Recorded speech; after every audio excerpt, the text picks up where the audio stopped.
Liberty. Our country is strong. A great people has been moved to defend a great nation.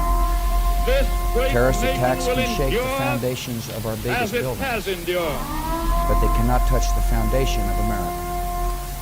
In the councils of government, we must guard against the acquisition of unwarranted influence, whether sought or unsought, by the military-industrial complex.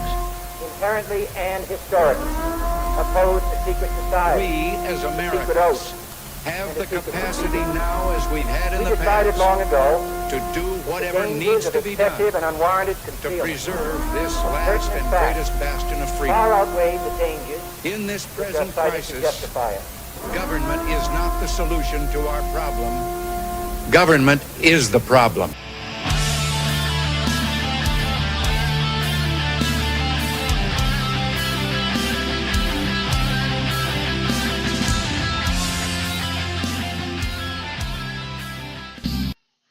Welcome back to Embers of Liberty. I really hate how this thing doesn't work half the time. Nope. Dear God. Okay, well, anyway. Somebody else is going to have to keep up the chat because I'm not going to be able to do it unless I'm on a different screen. So, marked safe from rumors about dropping out of the race. I don't know what's going on anymore. Like, this is all getting crazy. But before we get into the meat of the show, Joe, how was your week? Fantastic. Quit eating on camera. Stop it. It's gonna be what it is, man. Yeah, well, maybe if you had better time management, you wouldn't be eating still. Look, I had a lot of shit to do. And naked kid running through the background. Bryson, get out of here. Go yonder. He's not naked. No, he's not naked, but it was still funny. So, good week. Yep, good week. Hot. It's extremely hot down here in the great state of Alabama. Lonnie, actually, I got to fix something real quick. Lonnie, how was your week? That was good. Nothing crazy. Nothing out of the norm. Pretty average week for me. How was your week, Justin? I'm trying to fix my fan. I'm having to use the dog crate to get the fan up high enough so that it actually hits me. My week was pretty good. Other than the last 2 days, I had a massive allergy attack on Thursday. If you can't tell by the sound of my voice, it hit me hard, like super hard. I literally thought, maybe I'm sick, maybe it's the flu, maybe it's, COVID or whatever. I don't know, but I feel fine now. I'm just got the scratchy throat and all that stuff from coughing and not being able to breathe and, all that good stuff. But not sick, never ran a fever, nothing like that. So just really bad allergy attack. It's probably the change in the weather. It probably had something to do with it, yeah. So, anyway, with all of that, I get a little winded when I try to talk just because I haven't been able to breathe in a couple of days. So we're going to power through the show like a champ because freedom don't quit, motherfuckers. And with that, let's talk freedom things. So, obviously, first on the agenda is, the assassination attempt on Donald Trump just gets weirder and weirder the more you look at it. And because of that, it's time for Joe's Conspiracy Corner. Joe, do the thing. Got a bunker in the backyard, ready for the fall. Got no time for small talk, too busy building walls. I got batteries and light bulbs, gonna be alright. My super glue and can food, the rest of you can fight. Can't trust the government, can't trust their lies. That's why I'm digging this hole where I sleep at night. I'm digging this hole, rocking while I'm stalking. I'm gonna be fine, don't you come knocking. Ain't scared of nothing, gonna be okay. Gonna be in here the rest of my day. So it's kind of Joe's Conspiracy Corner, but it's also kind of just like, it's really Part just of the a weird Like, it's a weird situation. The more you look into it, the deeper you go, the weirder it gets. But we're going to start out with this first video showing how the bullet barely misses Trump. Like, he turns his head just in time. Yeah, so it's crazy. Whoa, that was a different sound than I'm used to. That didn't sound right. It sounded better, to be honest. Really? I liked it, yeah.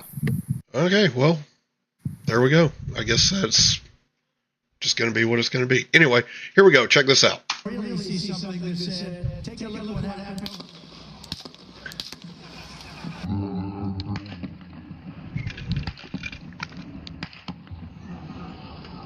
Take a look what happened.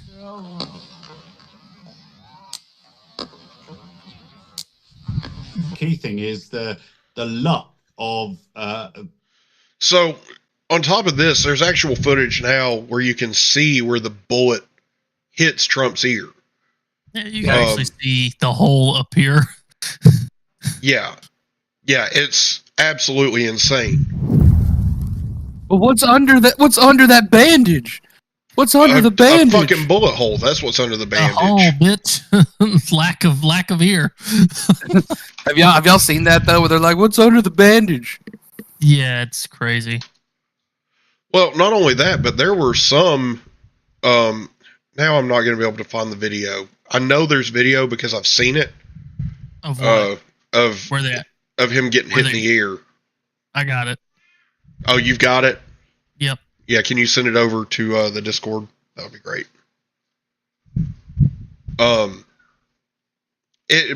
But again, it just keeps getting weirder the more and more you look at it.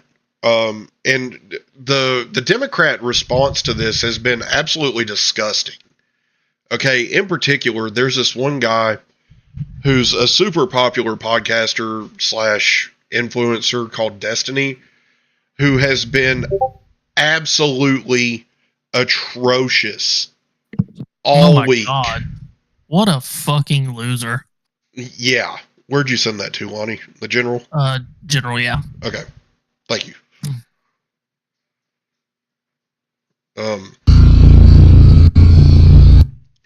Okay, so get this over here on the screen share. Running the show while having to do all this is never particularly fun. So we're gonna it's Scroll on X meets Joe's Conspiracy Corner. Well, not really, because this is just one of those things like this is backing up everything. Yeah, this is just backing everything up. I'm just saying we can mush it all together. So here we go. Okay, so check this out. For all the Democrat haters out there saying Trump didn't get hit by a bullet, watch. See that hole just randomly appear right here? You see something that said, take a look at what happens.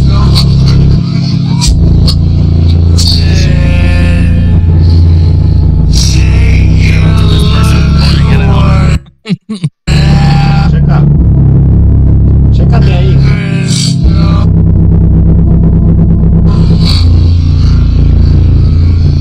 Yeah, that wasn't there before. Like, please tell me how unintelligent you are to sit there and try to say, yeah, he didn't get hit in the ear. Okay, I'm sorry, but he did. There is a 0.0000075 chance that it's because he's a shapeshifter and part of the reptilians. Yes, sure. If I ever hear you say something so incredibly dumb ever again, Joe, you're fired. I'm just saying that would be the only other reason. Yeah, for sure. I mean, it's so at the end of the day, if we want to get completely serious about it, there's no doubt in anybody's mind at this point, except for Democrats because they're retarded, that he got hit by a bullet. Okay, yeah, I'm just surprised it didn't like blow that part of his ear out. But the thing is that it's such a fast moving projectile, and there's so little there there's nothing to transfer the energy to. Right. So it's kind of like shooting a paper target. It's the same concept. Like there's just a little bit more there. That's exactly what I told you yesterday when you said that. Precisely. That bullet's moving so fast. There's no mass behind what it's hitting, so it's not going to transfer energy. It's just going to keep going. If it had hit him in the back of the head, we'd be talking a completely different story. You know, you would have seen bone fragments and brain matter and just Trump shit everywhere, right? But because of where it hit, it didn't really have much that it could blow out the other side. It's kind of like getting your ear pierced. Yeah, and it's cartilage there too. So cartilage is really just, I mean, it's, you know, there's nothing there. There's not a lot of structure to it. Does anybody know Tyson Casey? Welcome to the show, Tyson. Yeah, he's our Colorado guy. Oh, okay. I forgot. Is that the Colorado guy? We've gotten so many new people lately that it's like I can't keep up. So okay, yeah. I mean, I don't take that personal. Sure he was the one that he talked to us from the porcelain throne one night. Yep, he says, "Yep." I have a pretty good memory, so I'm pretty welcome sure back, this Tyson. is right. Yep. Welcome back. Glad to have you. Okay, so from there we go. There you go. Let's see. Then we go to the fact that details about the shooter before the shooter was researching officials say he past mass shooters. The arrest of the Michigan school shooter and the prosecution and ultimately conviction of his parents. He also looked at websites on how to build explosives. CNN Zach Cohen is in Washington with the latest on this. Zach, what else are you learning? Yeah, John, we're learning more about what law enforcement has found on the cell phone and the online search history of the Trump rally shooter, and what it might say about a potential motive or the shooter's mindset at the time of the attack. Now, as you mentioned, one of the things investigators have found is that the shooter did research Ethan Crumbley, the school shooter who killed 4 of his classmates in Michigan in 2021. But also interesting because the shooter appears to have researched Crumbley's parents, who were... I will tell you exactly why he researched Crumbley's parents. He did not possess a firearm of his own. His father gave him what potentially would happen to his parents. Exactly. His father gave him the rifle to go to the gun range as he so wanted to do. And so he went and bought 50 rounds of ammo and a 5-foot ladder. Right. So one difference though, this guy was of age. Ethan Crumbley was still in high school, so there's no real correlation to that. So I mean, no. And when you're told, "Hey, can I borrow your AR? I want to go to the rifle range," whatever. The fact that his parents reported him missing that day throws up another red flag because it suggests that they got keyed into something was going on with him. Yeah. Because I'm sorry, but you don't report somebody missing after a couple of hours, right? That's not how this works. So he's had to show some sort of tendencies in the past for them to be a little concerned. Correct, and it said that he was a loner and this, that, and the other. But again, the deeper you go, it just gets weirder. So we're going to go back to this CNN story just to kind of see what they're saying. Also indicted and convicted of involuntary manslaughter connected to their son's school shooting. In addition to the research about Crumbley, we're also learning that the shooter looked at how to make explosives online and also looked up both the location and time of the Democratic National Convention as well as future Trump rallies. That's part of the reason why investigators say they haven't been able to identify a clear political ideology or motive behind this shooting. And we're told by one official that there is an emerging theory amongst investigators that the shooter simply knew that he wanted to carry out a mass casualty attack and that the Trump rally in Pennsylvania provided the most ample opportunity and the most obvious opportunity and the easiest opportunity to carry that out. Shit. So we'll have to see. The FBI is... Yeah. Well, so you can say bullshit to that, but at the same time, like, he did fire off a bunch of rounds. But here's the thing too, like, they talk about he was looking at the DNC and everything too. there was an interview that they did with, a guy that claimed to be his former classmate, and that's what he said. He said he hated all politicians. Like, See, he did say that in that video, that he hated all politicians, and he didn't like any of them. He thought they were all stupid.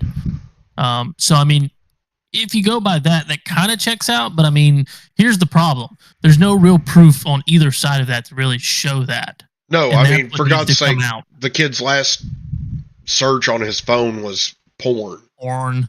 Like, let me go nut and then go explode somebody's head. I guess you have to have that post-nut clarity to take a shot at the former president of the United States. that shit do making stuff make a lot of sense for you. I guess.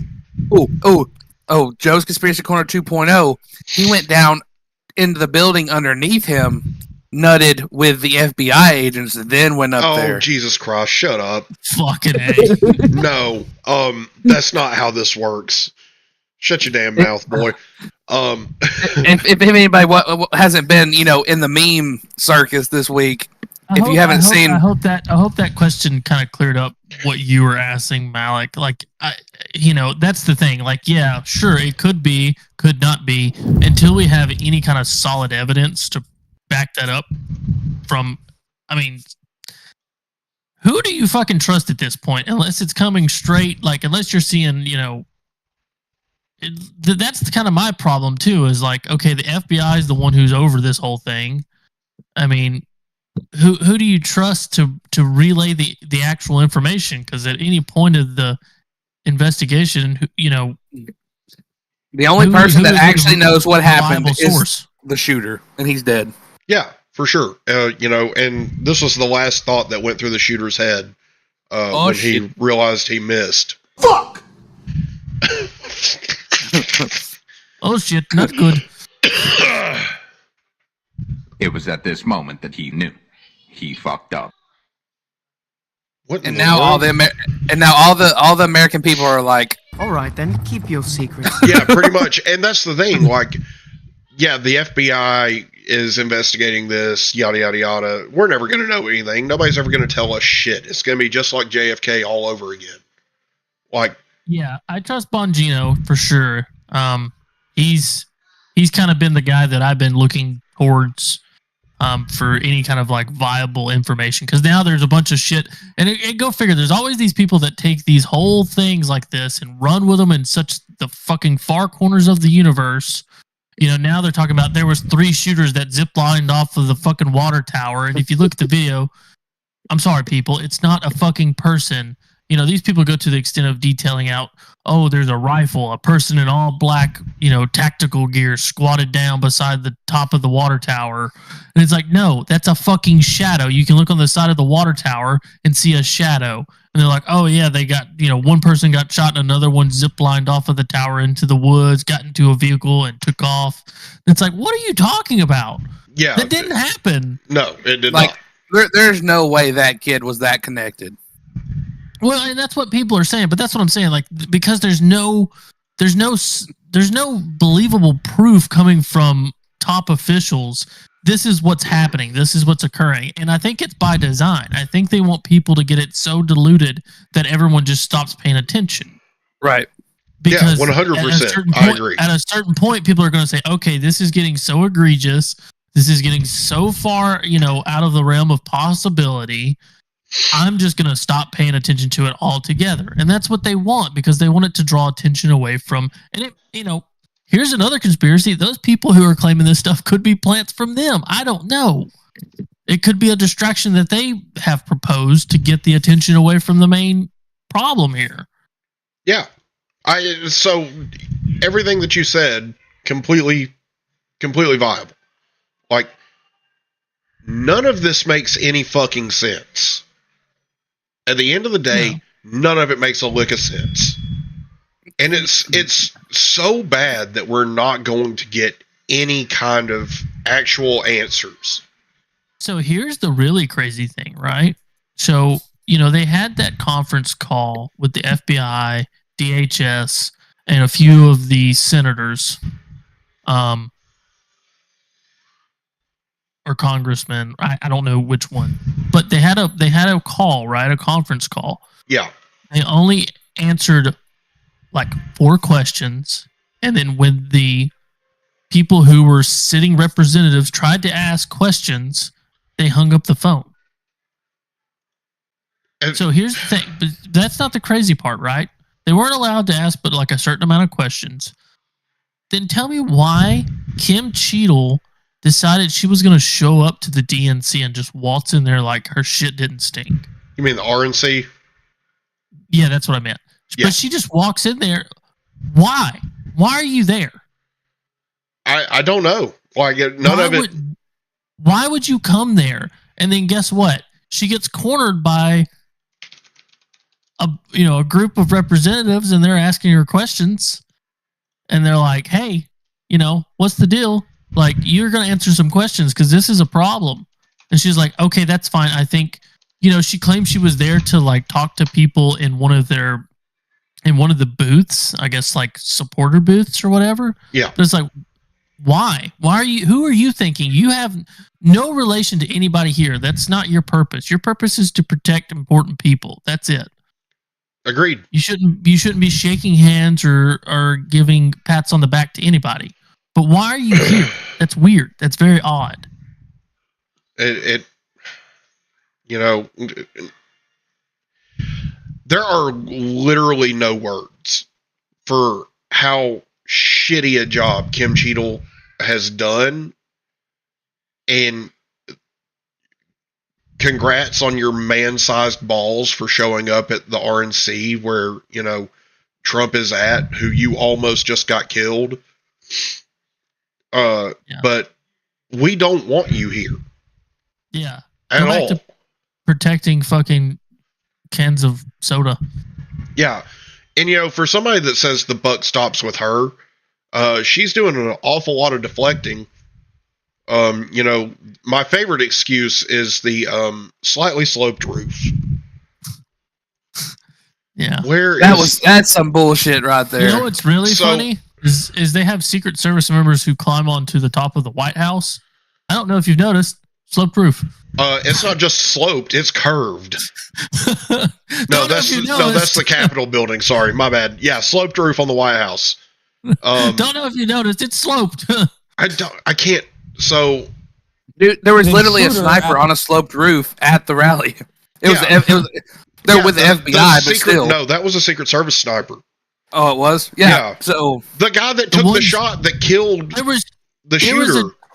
There was 2 teams of 2 men behind Trump on 2 separate buildings that were on a building that had a slope roof greater than the building that the shooter was on. Yeah. So you're gonna tell me that the slope roof that was like Steven Crowder said it. He said that slope on that roof was so little water would have. You're breaking up, Lonnie. Up. Yeah, you're breaking up. You're breaking up. Oh. Tonight, we're hearing from the Secret Service director. That's hilarious. Just days after an assassination attempt at Trump's weekend rally, ABC's Pierre Thomas sat down with her as the director explains who's responsible for it happening. What was your reaction when you saw the events unfold on Saturday?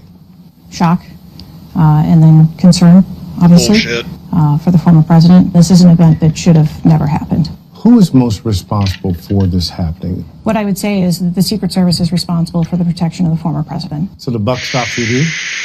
The buck stops with me. I am the director of the Secret Service. It was unacceptable, and it's something that shouldn't happen again. The President and Homeland Security Secretary said today they had 100% confidence in you, but there are some members of Congress calling on you to resign. I appreciate the Secretary's comments, and we're going to continue to be transparent and communicate with people. Do you plan to stay on? Absolutely. I do plan to stay on. Because in Washington, D.C., there is no buck stopping with anybody. Dan Bongino called pass the buck. He said there is a different.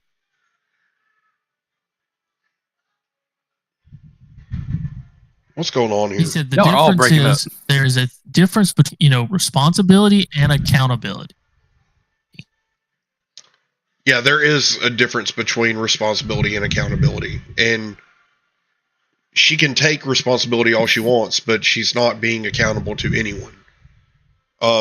We're having some... No, because if she was taking accountability, she would have fucking resigned. Exactly. So I'm trying to find the sloped roof excuse. This idea that you have a sloped roof is going to prevent you from doing so. Okay, let's go ahead and weigh that out for a moment. So you couldn't have put a patrol car that's locked with the lights on in the parking lot of AGR to be a deterrent. You couldn't have put someone on the ground to ensure there's no permissible climbing environment to get them onto the rooftop. They were there for 26 minutes is what was reported. 2 different people who were attending the rally took photos and sent it to the law enforcement officer. And obviously, I mean, there's just a lot of people pissed off about the sloped roof excuse, and when the civilians can point out that there's a shooter, but when civilians can point out that there's a shooter, and the Secret Service is like, "Huh? Come on, bro. Huh? What? Huh? What do you mean?" Yeah, exactly. Lonnie, see if you can find a clip of her talking about the sloped roof. I don't think either one of those cameras are showing. No, probably not. That's the problem with doing the show remotely, is that sometimes things don't work quite as well as I would like them to.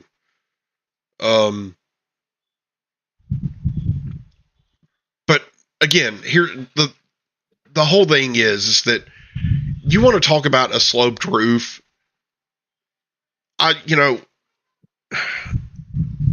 The roof that she's talking about, like Lonnie said, is so slightly sloped that water would have pooled on it. Okay? The roof that the snipers took the shot off of to kill Crooks, send it to the show notes. It was like 10 times the amount of slope as the one that Crooks was sitting on. Right? It's on the very bottom.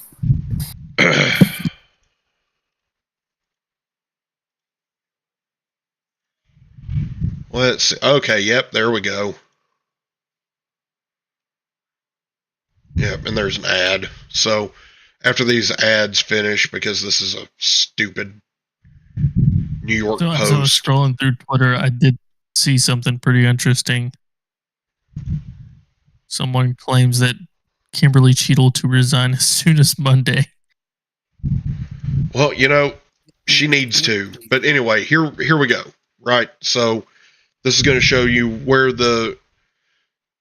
so before we start the video, right, you can see my cursor. This is where Crooks was. This is the sniper team right here. And right here. Okay? I do believe this sniper team is the one that took the shot that killed him.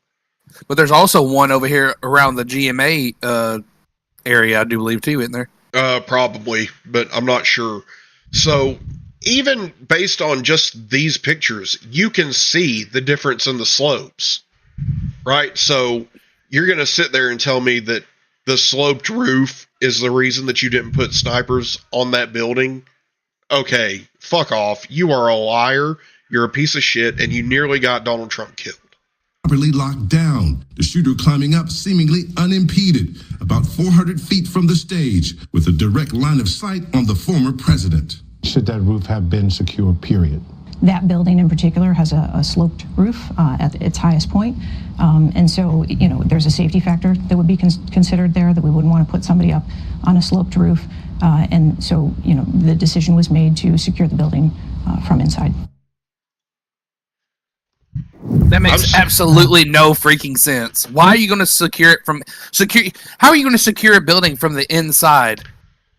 I'm sorry, but did you hear the words that came out of your own mouth just then? Like, this bitch. Understand the words coming out of your mouth? This bitch had to have said that and then internally went, fuck! Because she knows how stupid it sounded, right? So, dumbass! After that interview, there was, this was Kim Cheadle's front door. This is what sounded like coming out of her mouth. Yeah. I mean, you know, since then, it's just been a constant barrage of... He keeps kicking me in the deck. Why? Why does he keep kicking me in the deck? It's just so bad. And that's the thing. Like, none of it makes any fucking sense. And I've tried to make sense of it so many times. But none of it does. It doesn't. So this right here might make a little more sense. Have you seen the information that Josh Hawley has came into contact with, like in the last, like probably today, I think, or late yesterday? No. So Josh Hawley basically said that he has some whistleblowers from inside the Secret Service who came out and sent him official whistleblower documents that claims that because of them supposedly pulling members from the Secret Service from Trump's team to not only support a close, some sort of speech. Oh, you're talking about the HSI thing, right? Where they took Homeland Security investigators and people with absolutely no experience protecting a VIP, exactly, and placed them in Trump's detail. Yes. Yeah. Absolute bullshit. But you know who they were pulling them for? Yeah, Jill Biden and Kamala Harris. Both of them had somewhere that they were speaking on in Pennsylvania the same day. So them putting these people who were investigators and not, service detail. But hold up. I mean, that still makes absolutely no sense. It would make sense that would be the case. That's why it sucked. It doesn't make sense why you would send those people. But it still doesn't make sense at all. How do they not have their own personal Secret Service agents? Well, that's what I'm saying. If they pulled the detail, then they wouldn't. But what doesn't make sense is the response that they've given. They've said that, one, it's a safety concern. Two, that was given to local law enforcement as their duty. And then the mayor comes out of that town and says, absolutely not. We were strictly giving traffic duty. So now we're back to square one. It doesn't make any fucking sense. None of it makes any sense. Yeah. So, and on top of all of this, we all know who BlackRock is, right? Oh, yeah. Which I will say, the gunman who opened fire a former president. Even crazier now. Yeah, I want just the ad. Good luck finding it, because they removed it.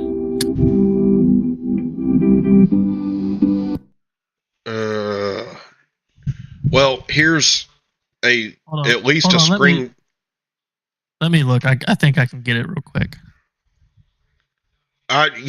Just looking on YouTube, there's, so we'll put this up real quick, right? So, Thomas Crooks, right here. 100% Thomas Crooks. No ifs, ands, or buts about it. And this is a BlackRock ad. On top of that, somebody shorted 1.2 million shares of Donald Trump stock of DJT. And not only that, the reason that they listed was a loss. Clerical error? No, the reason in the filing. There's actually a filing of this that stated that it was because of a company loss. And not talking about like a financial loss. We're talking like the person, like Donald Trump, dead, right? So it gets worse and worse and worse. It's just fucking insanity. That's what's weird too, is because BlackRock is in association with that company. Yeah. So it's not just like, oh, it's a coincidence. Like, there's too much shit going on. There's way too much here. Well, and not only that, they didn't short just Truth Social. They also shorted Rumble. Yeah. There was. Which, if anybody knows, Rumble, that's where you're going to get the best viewing experience of anything related to Donald Trump. Exactly. Because it's not going to be something that's going to be moderated to the extent of YouTube or anything else. No, the only thing that they take down are calls for violence. Right. So anything, all of his rallies and stuff, that's where most people go. And I went on there today to watch his rally in Grand Rapids just to kind of get an idea of what it was like. There was like 100 and something thousand people watching it on Rumble. Yeah. The whole, so Malik says, I don't believe in coincidences. This is related. It stinks. Yeah. And it does. It's a giant steaming pile of shit and everybody knows it. The question is, the BlackRock ad is a red herring. I don't think so. There's other stuff that's coming out that's it's a little too weird. Like if this just popped up and nobody was talking about this other company that shorted the stock that was related to BlackRock, and there's actual evidence because they come out and like make official statement saying, oh, it was a clerical error. Someone put way too much compared to like what we were trying to do. Like, it's a little too weird. It's a little too weird. It is way, way too weird for it to not be related. Especially if you are a believer in 9/11 being an inside job, because guess what? The same exact thing happened with, what was it, Delta and American Airlines got shorted before 9/11, the day before 9/11? Yep. Little too weird. How did you know? There's it's like they pull the same song and dance hoping for a different outcome in this day and age. Like, nobody believes you anymore. Like, it was a different outcome. He survived. That was not expected. Correct. Yeah, that's the one thing that's extremely true. Like, they didn't expect Donald Trump to survive, and if he had not turned his head, it would be a completely different story. It would have been, oh, shit, for a lot of people, and nobody. The thing is that it would have gotten looked into way harder by a lot more people, including Democrats. But because it didn't work, because Donald Trump survived, a lot of Democrats call it a setup, or staged or whatever. No, the only person set up in this was Thomas Crooks. Thomas Crooks 100% was the fall guy. Like, oh yeah, they knew that Thomas Crooks was not coming back alive from this. Nobody expected the entire internet or Donald Trump supporters in general to be smart enough to put all these pieces together. The problem is that we're not Democrats. We don't just accept the narrative. And we're not even Trump supporters. I mean, Lonnie is, but like, I'm not, Joe's not. But none of us accept the stated narrative on anything. That's not how we operate. We analyze and investigate everything because we don't trust you. We don't trust anything that the government says or does. Well, it's in this instance, it's not even really that you just have a general untrust, right? It's just literally any common Joe Schmo who would trust the government seems to be questioning this. Yeah, because it just, nothing is adding up. It just it's just like, wait a minute, you're talking about the former president, potential next president. And you talk about how you keep them safe, but you let somebody get within. Honestly, at this point, the dude, if he had a good enough arm, if he wasn't a fucking twig, probably could have had more damage with a fucking rock thrown. Yeah, for sure. That's how close he got. It's again. I mean, like last week, I was at a loss for words because I couldn't believe what had happened. Right. This week, I'm at a loss for words because I can't believe they think we're this stupid. Oh, they do. They do. I mean, dude, look at what they just did with freaking COVID, bro. They literally told us that they said the science is settled. There's no reason to question it. And how many people fell in line and said, there's no reason to question COVID? Come on, man. Like, they are slowly testing to see how much people will take. Yo, I saw an interesting thing about the Mandela effect, right? Mm-hmm. And it was basically they're changing things and then gaslighting you. It's like, I'm sorry, what the fuck are you drinking? Are you trying to relive your little brother's worst night ever? What the fuck? It's so good, bro. The blueberry bootlegger is the best. That's blue raspberry. Yep. Oh, blue raspberry, yep. Or is that blueberry? It's the best one. No, it's blue raspberry. Yeah. It's the best one. You ruined it. You ruined it, and I'm leaving. By the way, I found the BlackRock commercial if you want to show it. Yes, please put it up. All right. It's going to be down at the bottom again. Yep. I'm watching you put it in. What? Hold on. I was... Excuse me. You probably should not take anything that I say and put it through the gutter. Okay, Lonnie, it's bigly disgusting. And I like it when you watch. Frankly, you are a nasty person. Okay, frankly. Fair, but you said it. He hey, not only does he watch me put it in, he helps. Ew. No. Yeah. No, first off, you gotta have it first. You gotta have one to get help putting it in. It's a growth. It's a skin tag, okay? Anyway, that was a whole thing. We have a group chat that we just roast each other in a lot of times, mainly Joe. But anyway, okay, so here's this BlackRock ad featuring Thomas Crooks. Holy smokes, this cameraman. It's Blux. Real, raw, and ridiculously fun. No fluff, no fakes. Get ready for a Blux experience. I teach AP and Honors Economics in Pittsburgh, Pennsylvania. It's Brian DeLallo. I teach AP and Honors... Crooks, you can't mistake that chin. Fucking crimson chin. Exactly. Thank you, Lonnie. He looks like, you know, he reminds me of what's his face from Spider-Man, the Green Goblin. Willem Dafoe? Yeah. Or are you talking about the costume from... I think you're talking about the costume. I think you're just talking about the costume because he looks nothing like Willem Dafoe.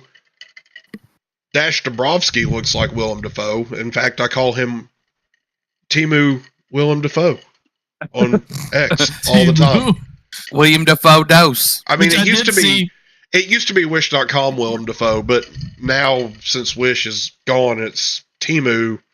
So now it's just easier. It's Timu Willem Dafoe. All right. So I just want to point out that Hillary Clinton is trending on Twitter right now because a lot of people think that she's going to be the one to replace Joe Biden. Dude, if she freaking does, that will solidify the fact that she sent him to kill Donald Trump. I'm calling it now. You don't have a great track record with calling it. Okay. It's true. You don't. Because you called that nuclear war was going to happen with Russia like 3 years ago. It's still coming. Still hasn't happened. The mushroom cometh, man. The mushroom cometh. Anyway. Honors Economics in Pittsburgh, Pennsylvania. Financial well-being to me is knowing that I can be free to do the things that I love to do. I hope when I retire someday, they say that guy made this place a special place to come to school. Peter. Thomas Crooks. Right? And gave as much as he could to help the community.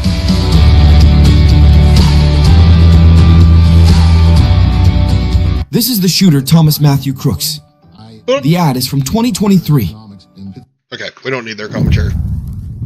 So, you know one thing that I have heard that was also kind of weird? Think about it. Lee Harvey Oswald, John Wilkes Booth, Thomas Matthew Crooks. Why do they all have 3 names? You have 3 names, don't you? No, I have 4. Oh, okay. Okay, you fucking weirdo. That's not the point. Technically, I have 4 names too. It's technically not 4. It's a suffix, but yeah, mine's a suffix too. But still, it's 4. So, but I'm just saying, like, it's just weird. Like, no, not everybody has 3 names, but what I'm most saying people is do. I mean, my daughter has 4, so. But it's weird how they call them, like, throughout history. They could have just called him Thomas Crooks. Yeah, but instead it's Thomas Matthew Crooks because right. But all 3 of them have been that, like, like shooters. Yeah. John Wilkes Booth. They could have just called it John Booth or. You know who else has 3 names? Lee Oswald. CIA. FBI. No, shit. We are digging deep tonight, ladies and gentlemen. ATF. IRS. Bro. They're all 3-letter agencies. TMC. JWB. NBC. CNN. CBS. Son of a bitch. Fox. No, Fox is one name. Fox is one name.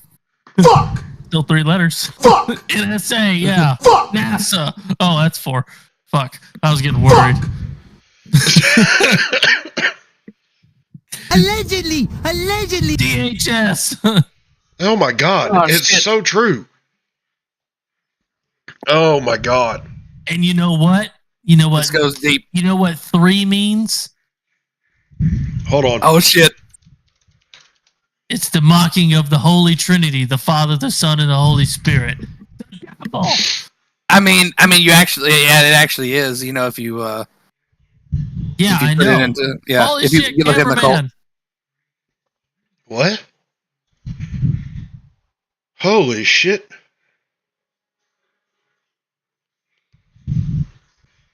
No, so in the occult, 3 is considered the perfect number, the number of harmony, wisdom, and understanding. Number of time, past, present, future, birth, life, death, beginning, middle, end. It was the number of the divine. That's what 3's like occultic meaning is. Anyway, shit goes deep, bro. Listen, man, I'm telling you, man. Oh, shit. What? No. Okay. Just bear with me for a second.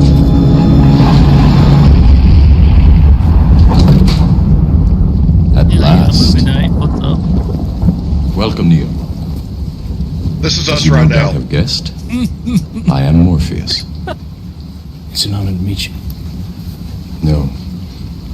The honor is mine. Please, come. Sit.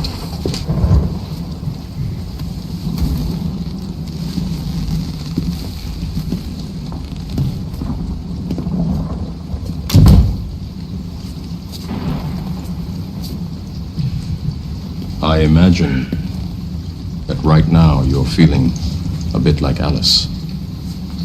Tumbling down the rabbit hole? Tumbling down the rabbit hole? Yeah. Is that what we're doing, fellas? Relatable. We're tumbling down the rabbit hole. What does it mean? Justin, what are you? These magic mushrooms, it all makes sense. By the way, I have another surprise conspiracy at the end there before we leave Joe's conspiracy corner. I mean, just so you know, like we don't have to leave now. I'm just saying, like whenever we get ready to leave, I have one more thing down at the bottom of the show, the conspiracy show notes there that I saw this week, and it kind of was like, oh shit, that's kind of weird. Like seeing you drink a bootlegger. It's so good, bro. It's like it's like a liquid version of the blueberry Dum Dums. Oh my god, cameraman, chill out, bro. Thank you, baby. So I just got back from a hunting trip in PA. Did I miss anything on the news while I was gone? Oh, Jesus Christ.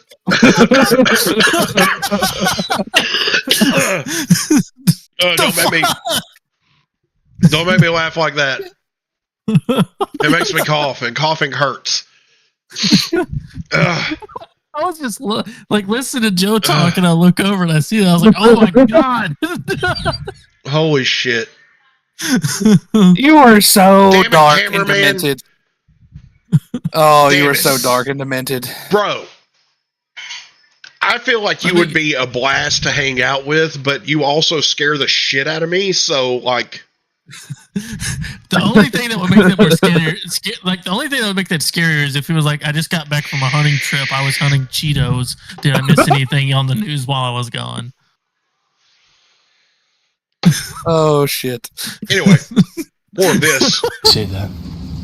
I can see it in your eyes.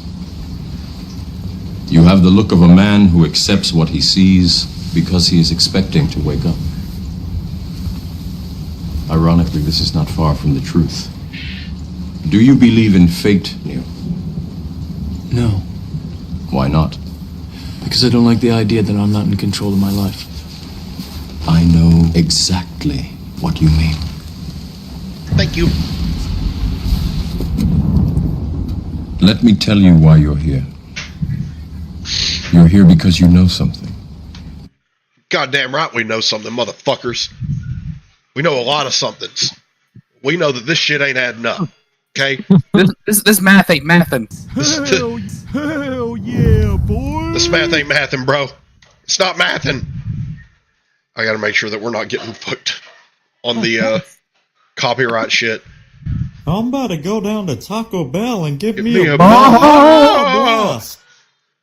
Oh my god. That's how much we know. It's fucking crazy. Speaking of Taco Bell, sounds pretty dope. This has right nothing to do with Taco Bell. Crystal opened up an Arab this week. What? Yeah, we got a Crystal, Lonnie, and it is I love it. Get them sackfuls. I like the sack fool. What you do until it's emptied on your face, and then you love it. Dude, we went there Tuesday, and I ate 8 cheese crystals and 3 chili cheese puffs and a small fry. Jesus. Their cheese fries are pretty fucking dope. I about made myself sick. Every time I go with my wife back home, we always hit up White Castle, and I'll say this: White Castle's pretty good. They're better than Crystals. I'm sure they are. I don't get the shits like I do when I eat White Castles when I eat Crystal. Oh, really? Yeah, it's not the same. Woof. What is that? Malik is sending us stuff. Oh, that. This is funny. Funny? This is a good one. This is actually really good. Not gonna lie. If it's the funny, leave it. It's not the funny. AI thing. Oh. Yeah, that was good. Oh shit!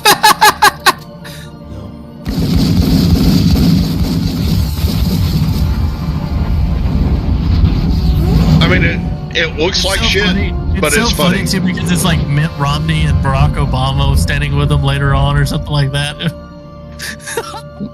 Yeah. Look at that fucking giraffe neck, bro.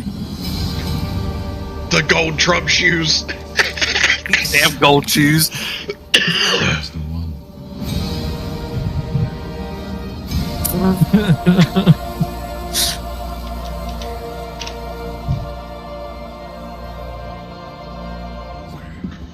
Why does Trump look like a mix between like Elon Musk and Donald Trump?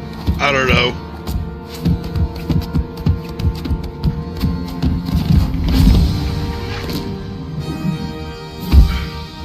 The fucking boots,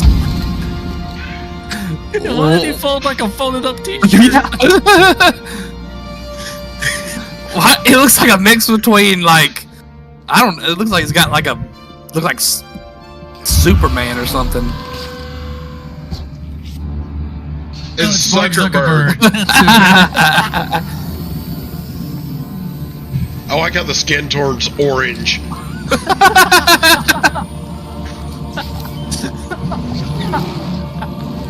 Watch when he blows up.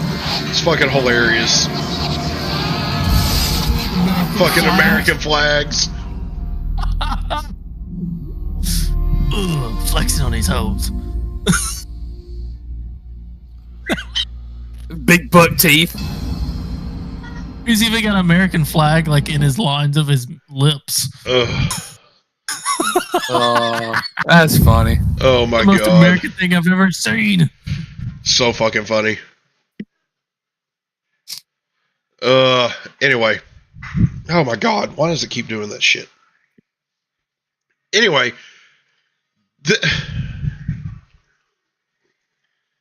this whole thing is just so fucky. It is. It is. It really, truly is completely 100% fucky. Like none of it really makes sense. No, not at all. You know, it's one thing to say, okay, it was a security failure, yada yada yada. It's another thing for people to say, oh, it was staged, and it's a completely different thing for somebody like Destiny to be mocking the person who was killed at the Trump rally. You know, and to just double down on it the way that he has. We're going to go from Joe's Conspiracy Corner to take a scroll on X for a second after I get... Let's say, don't forget I got that one last thing. Oh, I know. But this is related. Which is probably going to make your jaw drop a little bit, maybe. I don't know. I mean, this whole thing is related, right? So who's Destiny? He's a streamer, debater. Like he's kind of known for like debating people. He's not very good. Right now he's more known for letting other dudes fuck his girlfriend. It's asking to suck the cum out of her. Yeah. Ugh. Yeah. Fucking, as in the words of Jesse Lee Peterson. Boo! Let's see. I do think it's funny that he has tried to go after Brennan Herrera now. Yeah, he's about to get fucked on so many levels. Because that was his response. He like made a response to him, and he's like, "Wait, don't you have some cum to suck out of? Some cum loads to eat or something?" Yeah. Like, dude, you done fucked up. Like, these people don't play by "I'm going to debate you." They're just going to play by "I'm about to fucking embarrass you." Yeah. So. Did you see where he got shot by his son? I did not. So his son got banned from Twitch last night because he like titled his stream "Destiny's About to Die," and then like he literally took an airsoft gun, cocked it, and walked into the other room on stream, and then you hear a pop, and you hear Destiny. Oh, what the fuck! Like shoots him with the airsoft gun. Good. Get fucked, retard. So, in particular, like this post, Tim Pool is a private company. They can do what they want, which is what everybody was saying when Kick banned Destiny, because that's where Destiny streams now. So he said that, and he said, then why did you cry for years about conservatives being censored on YouTube, Twitter, Facebook? Zero consistency, zero principles, just team sports. Tim Pool is quoting you, Destiny. You walked right into it. Like, this is fucking ridiculous. And then on top of that, did you see his interview with Piers Morgan? Yes. Piers Morgan, like, hand clap to that guy because he fucked Destiny up so Anyone bad. Here from Donald Trump to his supporters, who represents their thinking, their ideology, their political views, that if they are killed by an assassin at a rally, then they deserve what's coming to them. And in your words, fuck them. I mean, do you not understand that to most decent Americans and to decent people around the world, that is incredibly offensive and makes you look like a two-faced hypocrite, somebody who wants the other side to behave to a certain level of decency, but is himself incapable of displaying it.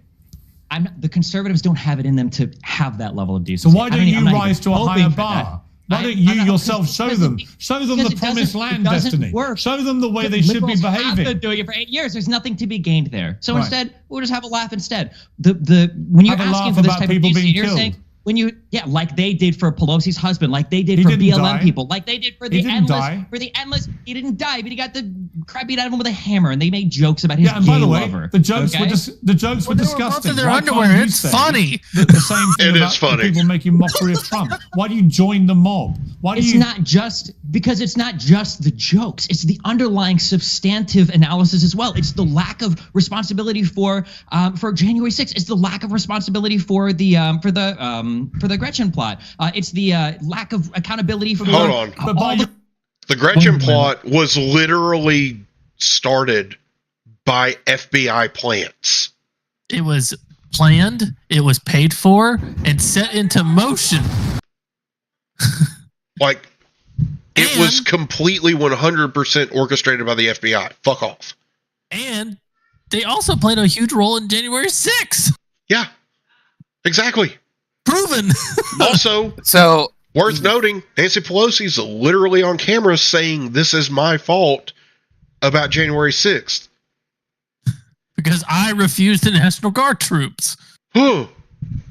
So I did the wrong thing and I Googled Maxwell Urich that Cameraman said not to do. Yep, there's a that's a rabbit's nest. That ain't a rabbit's hole. That's a rabbit's nest right there. That's kind of weird. I'm not gonna lie. Anyway, let's continue here. Comments made about BLM protesters, George Floyd, by your yardstick, for all of these. By your yardstick, what the Republicans should do in response is simply say, "Fuck all of them. Fuck them all. Who cares?" Pierce, that's what you're not understanding. Pierce, listen to me. This is what you're not understanding. You keep bringing this up to me, like, well, Destiny, if you act like this, aren't conservatives just going to do it? And then you say a thing, but they've done. Like he's what? Geeking. Because he is. Look at his pupils. Dude, lay off the fucking Adderall, bro. Yeah, for real. This for 8 years. Right, so the other side is horrendous. Dancing the fucking salsa. That's the horrendous part about the conservatives isn't just the rhetoric; it's the underlying factual denial of reality. That's the biggest. That's the huge issue. That's the big bad part. Charlie. So, Piers does not like Destiny, obviously. How could anybody? I mean, but how could anybody look like somebody that looks like this? Right? Jesus. Like, how? Touch some fucking grass, bruh. That man whiter than I am. And, his whole justification is stuff like this, right? And this is a strange sequence of events. The guy assaulted Pelosi only after police arrived and while they were watching. And he didn't use the hammer he was holding, but used Paul's hammer. Wait, hold on. And he didn't use the hammer he was holding, but used Paul's hammer. So odd. Stop. Hammer time. Like, that's fucking funny. And they were in their underwear. That's what makes it so funny. If it had happened to Donald Trump, still would have been fucking funny.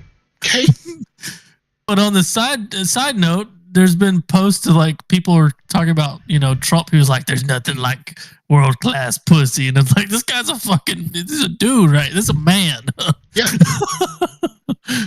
I mean, but this is like the shit that that he says is function in life. Would anybody ever be treated that way? You have no concept of anything related to the insurrection. You have no concept of what's even happened aside from what you've seen, I guess, on Twitter and the media. But you're out here tweeting along with every other insurrectionist supporting in my country about how Donald Trump is treated unfairly in the media and Joe Biden isn't fit to be president. You have no idea what you're talking about for any of this, though. Hey, do you think it's okay for Joe Biden voters to, make like a life-size version of Trump and like put a fake guillotine over him? Do you think that contributes to anything? I would say, no, that's not acceptable. Were Democrats or protesters doing that outside of the Capitol building, except instead of a guillotine of Trump, were they talking about Mike Pence? And were they doing that because the president of the United States said that they needed to pressure Mike Pence? And that when Mike Pence wasn't accepting the pressure, he tweeted out that Pence has failed us? Did that happen? Do you remember any of that? Or is that another thing that's conveniently mind-wiped from your brain? Did he tell them to call for his assassination? Oh, okay. I'm sorry, ma'am. So Anyway, he talks in circles, right? Yeah. He's very and it's good gross. At diverting from the actual topic at hand. He's very good at it. I will say that. Yeah. He's a fucking weasel is what he is. He doesn't ever directly answer anyone's question. He always weasels around. Yeah. But he's good at it. I will give credit where credit's due. He's very good at doing that. And a lot of people have let him get away with it. I mean, the dude, since this all happened, the dude has done nothing but tweet and host spaces. And, like, he went after Phil LeBond of All That Remains. At one point, and claimed that Phil was trying to suck him off in the green room. No, you were trying to suck Phil off because you're gay. Anyway, it's like all of this is fucking gross. Like, and for people who say that, they're tolerant, like the things coming out of this asshole's mouth are disgusting. Look, let's just sum it up here real quick about Destiny. He is just a fucking loser. And yeah. That he's a piece of shit. He's just a garbage person. Yeah. He is a byproduct of the internet, and that is all you can equate it to. But there's the thing is like when he debated Ben Shapiro, right? It was a good debate. Like, I enjoyed listening to it. But after this, like, it just shows that he's not debating people in good faith regardless. No, he just is debating because he just likes to argue. That's it. Yeah, exactly. He literally has no standing. There's literally no morals that he stands on at all. Like, none. He just debates to disagree with people. That's it. He's just one of those people. And and he expresses the same bullshit that everybody else does, right? So like, oh shit, I'm not on screen share. Whoops. Been talking about all this stuff and we've been keeping the fun for ourselves. But like, this is one, like Mike Collins said Joe Biden sent the orders. And Destiny, excuse me, sir, but if he did, he would enjoy absolute criminal immunity for his acts as commander-in-chief. Thank you. No, he wouldn't, because it wouldn't be an official act, you fucking retard. Like, why are liberals so fucking stupid? Like Lonnie said to me the other day, why are you this way? Yeah. Why are you like this? Why are you like this? Yeah, but mine was, you should still think about that. That was horrible, Joe. Fucking had a nightmare about some big ass fucking fat hairy fupa the other night.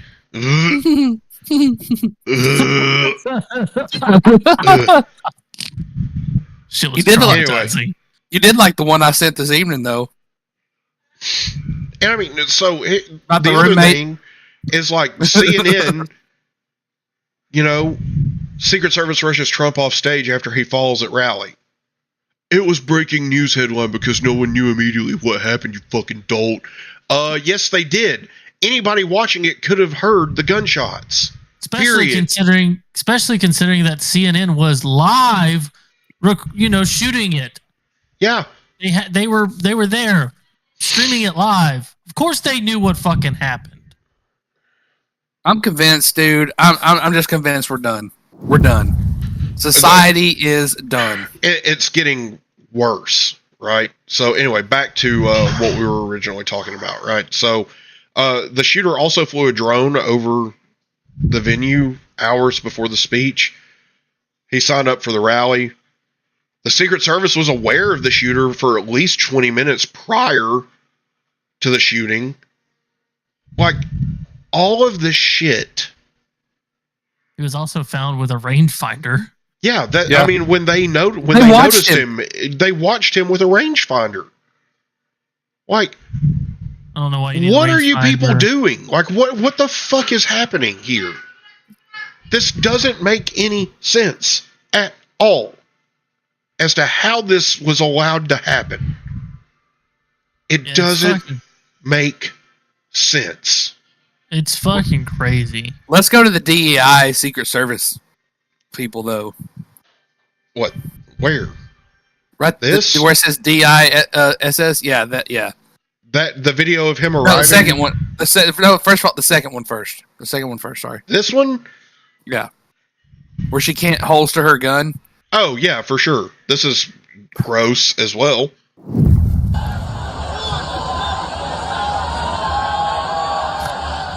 So wait until the girl hops out from the car. Watch her right there. Watch her turn around. Watch the first thing she does. Cool. So cool. She throws her fucking sunglasses on. So cool. Oh, where's my sunglasses? Hold on. Though. Let's Joe Biden. Scroll back though, and let's take a moment to appreciate this absolute looking dumbass down here throwing the bird up. Looks like his mother and father are probably brother and sister. Watch this guy. He's gonna come into the right here in the bottom right corner. Watch this guy. Here he comes. Slowly. Wait for it. There he is. Oh yeah. That boy got a gap in his front teeth the size of the Tennessee River. You'd probably drive a motorcade through that gap. Damn. Anyway, oh wait. What is that? He's got like a ring finger. He's like, yeah. Dude, he can't. Is Joe Biden a member of the Secret Service now? What? Just at a glance, it looked like Joe Biden back there. You got dark Biden back here. Like, oh boy, can't even flip off. Like, what the shit? Anyway, I mean, again though, that was probably one of the HSIs, like the Homeland Security investigators. It probably wasn't even somebody that normally carries a firearm that would ever have to unholster it to begin with. And then there's the look at the one where it shows him arriving at the hospital. Look, she has absolutely no idea what she's doing at all.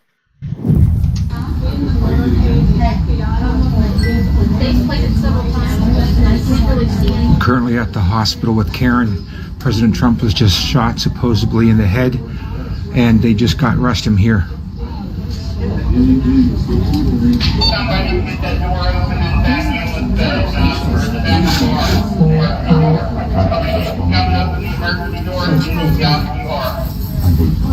Who was that?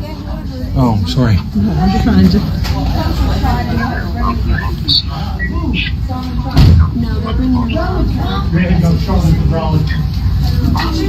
Here she comes. Oh yeah, you can tell she's not even the low ready. Like, what are you fucking doing? How many times are you gonna holster and unholster your firearm? There he is. Oh, there he is. What I want to know. There he is. I want to point out something. Pause it real quick. Why does she have her pistol on the left if she's right-handed? Because she's a fucking diversity hire, or she's an HSI agent. Did you notice that? Did you notice she was holding it right-handed, but yet she had her holster on the left side? Yeah. What the hell? You know, we're front row, and let's see. Well, actually, no, she's holding it with her left hand. Okay, but go to the other video. It looked like she was holding it the other way. No, it was left hand as well. It was left hand as well. Okay, never mind. Is this the same girl? Yeah, it is. It is. Now, cameraman says In the other video, there's a guy in the background with a rifle. He's aiming it at Trump.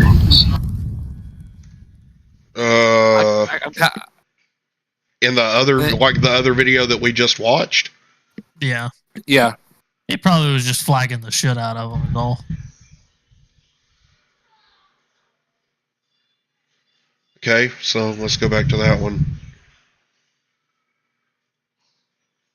Let's see.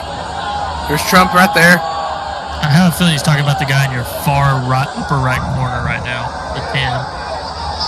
Okay. You can kind of see him throw his gun up like he's pointing it, but I think he's pointing it past the car. Yeah. I think he just pulled it like. Because obviously you can't. He wouldn't be shooting it into the car. But you can't really tell what he's doing there, to be honest. No, you can't. Because you can't. He's not going to be able to fire into that car. That's basically like the Beast. Like it's armored.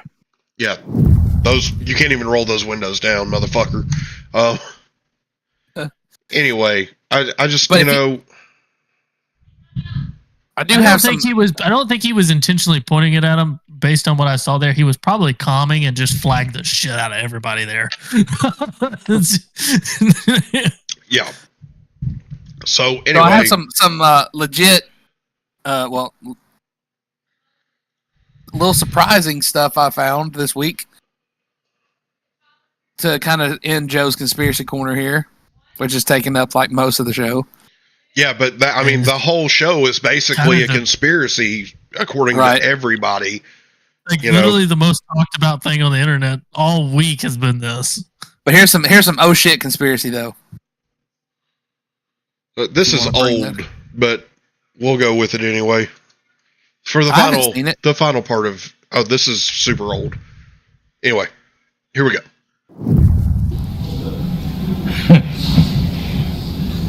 That's not an 8-year-old's question. That's my question. I want to know, but I think I know.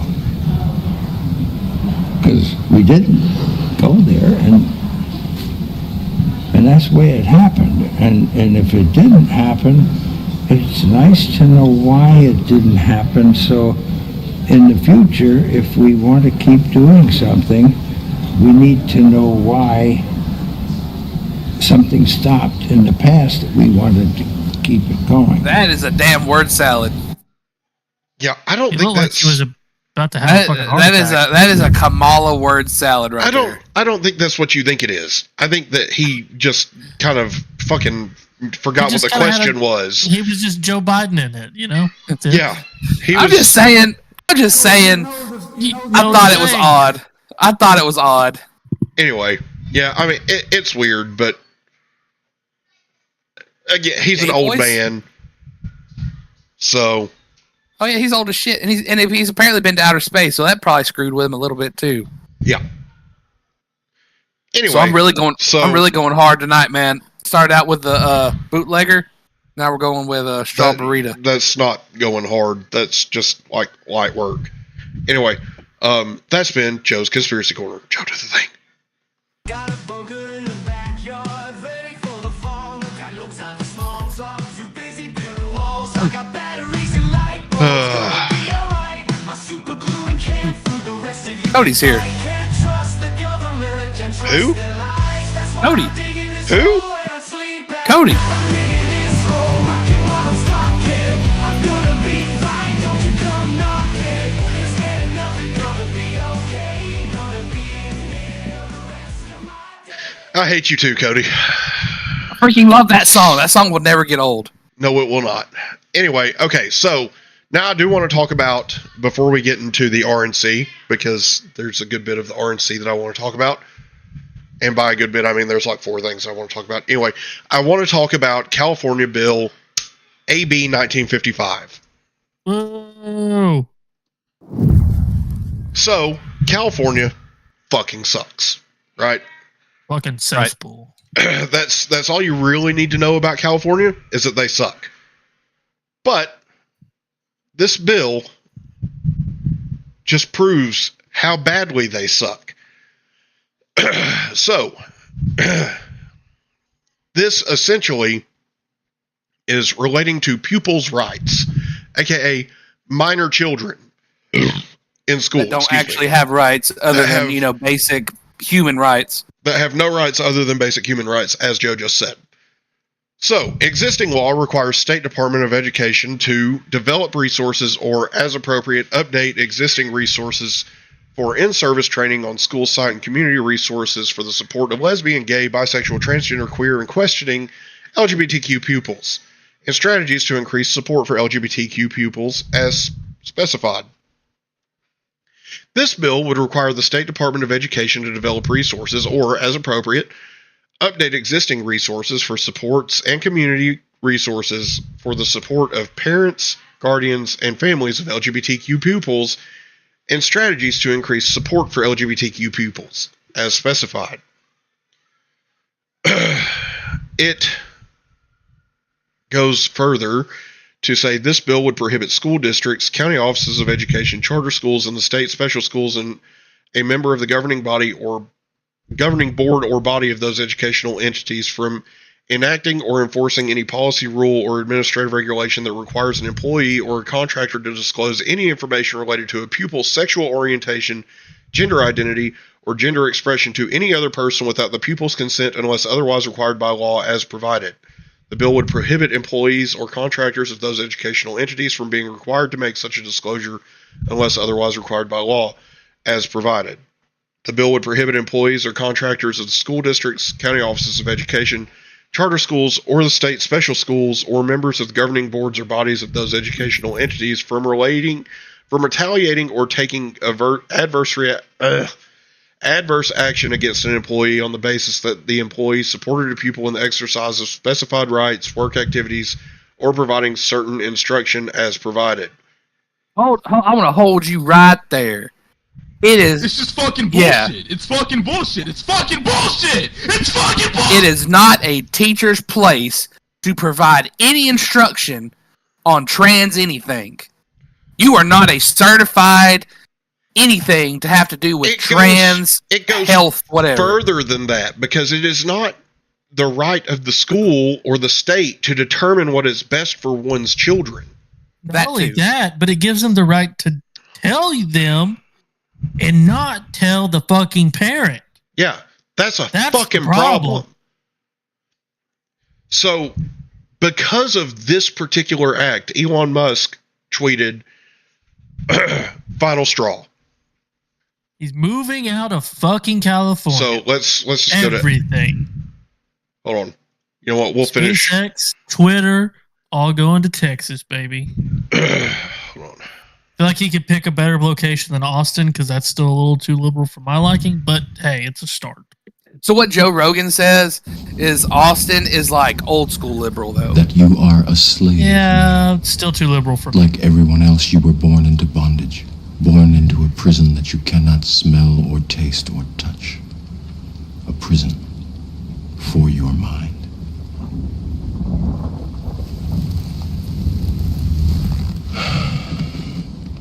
Unfortunately, no one can be told what the Matrix is. You have to see it for yourself. That's where we're at. All I'm saying, we're seeing the Matrix for ourselves. It's so fucking wild. The correlation here blowing my fucking mind.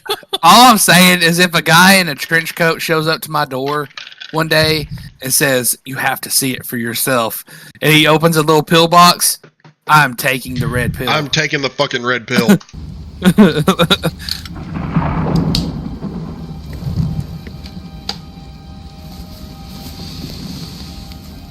This is your last chance. Cameraman, don't get any After ideas. this, there is no turning back. You take the blue pill. The story ends. You wake up in your bed and believe whatever you want to believe. You take the red pill. You stay in Wonderland. And I show you how deep the rabbit hole When the show's over, I'm going to go watch this now. It's on Netflix. I'm kind of feeling that. The first one was the best one. Remember, all I'm offering is the truth, nothing more.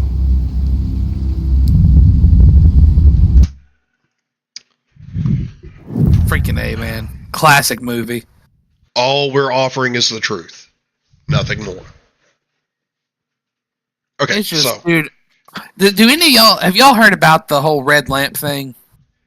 Red lamp. You're talking about the connection to the Hollywood elites? No, the red lamp where like the guy got knocked out and like he lived like a whole life, and then one day he was just like he started staring at the lamp in his living room. No. You haven't heard this? Nope. Holy smokes, bro. This is like, and this is kind of connected. It's not just a tangent. Okay. I mean, coming from you, that's debatable. Yeah. No. It really is connected. If I can find it. That's like that one thing that you told us was a conspiracy theory, and it wasn't. It was. Oh, you're talking about the basilisk? Basilisk, yeah. Dude, that's still creepy though. I mean, anyway, just to kind of paraphrase it. Okay, this guy, he got into a fight or something with a guy. Guy knocks him out cold. Like he gets knocked the F out. Well, while he's unconscious, he like lives an entire life. He meets the girl of his dreams, has a great job, has like 2 kids. And then one day he just notices that the lamp by his television looks weird. And he all of a sudden just starts becoming obsessed with his lamp. And because it just doesn't look right. And so he just sits on the couch like all day long looking at this lamp. And when he starts realizing the lamp does not match the surrounding area, like it's like 2D, it's not 3D like everything else. Then all of a sudden, like he starts he hears some noise or something like that, and like as he realizes this lamp's not real, he slowly regains his consciousness, and it's only been like minutes. I mean, I've had dreams that felt like they were fucking forever. But no, he lived practically like almost like half a lifetime. I know, but that's what I'm saying. I've had dreams where it felt like it was literally like days and days. Right. But in the course of, overnight. So I mean, so this guy actually goes through like a depression because he actually feels like he lost that wife and his kids. Interesting. I've heard something similar to this, but not to the same extent. Can we get back to the meat of the show here instead of whatever tangent that was? But what I'm saying is like, sometimes what I was getting to is sometimes with all this shit that's going on, sometimes it's like, you ever just sit here and be like, dude, is this real? Or are we in some kind of like fake bullshit here? Like, is this like a Matrix? And it's like, is this the lamp? Is this the red lamp? And eventually we're all just going to wake up and be like, oh shit, the world sucks a lot worse than what we thought. Justin, wake up! Oh, sorry. Joe put me to sleep with this bullshit. Anyway. So, again, Elon. No, what the fuck was that? Reload. I don't know why that button did that. You know what that is? So Matrix Reloaded. There's these 5 keys on the side of my keyboard, G1 through 5.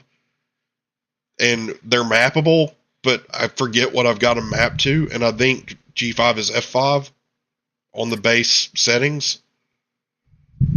It fucks with me sometimes. Anyway. This is the final straw. Because of this law and many others that preceded it, attacking both families and companies, SpaceX will now move its HQ from Hawthorne, California to Starbase, Texas. And this was about AB 1955, which bans schools from making rules requiring parental notification if a child identifies as transgender. Well, and not only that, but they... Keep in mind, this asshat wants nothing more than to be president of the United States one day. That has been his goal since he entered politics, is to be the president of the United States. We must ensure that this man is never elected president of the United States. Yeah, keep him in the shithole that he resides. In legal ways. In legal ways. Not in any illegal or life-threatening way, obviously. I do not wish death on anyone, not even my worst enemies. But this man cannot become the president of the United States. Like, absolutely period. Not, no. he has turned California into an absolute shithole, and he wants to do it nationwide. Like, his Twitter account talking about other people is like, we will beat him. Okay, so are you running for president? No, you're not. Shut the fuck up. You know, and then he wants to say violent crime rates were higher under Trump. Really? Because all those violent crimes were happening in blue cities. Idiot. You know, like, this is all just bullshit. Like, dude, everything that they said is fucking ridiculous. Like, wants women to stay in violent marriages. Nobody wants that. Rape and incest. You open the door on one thing, and that's it. Nationwide abortion ban. Yeah, he may support that, but it'll never happen. It's a states' rights issue.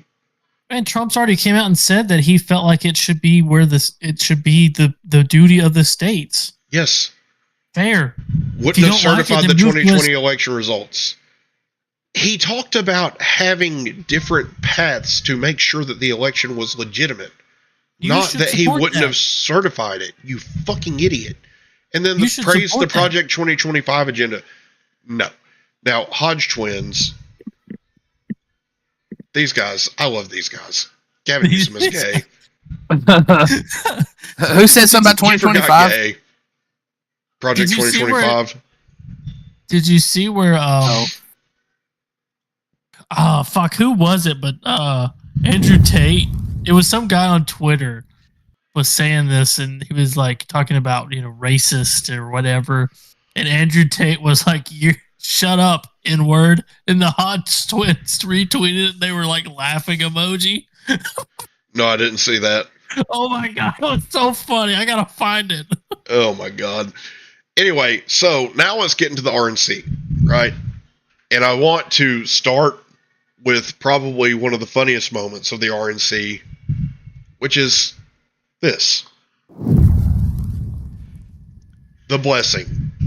Chairman Michael Watley. Did they just say, "Excuse me, Michael Watley"? No. No, that's a gavel. First off, why the fuck do you have a croquet mallet at the podium? Wait, hold on. When he closed that thing out on Thursday, it was not that big. Like, damn. Oh god. This is comically big. Anyway.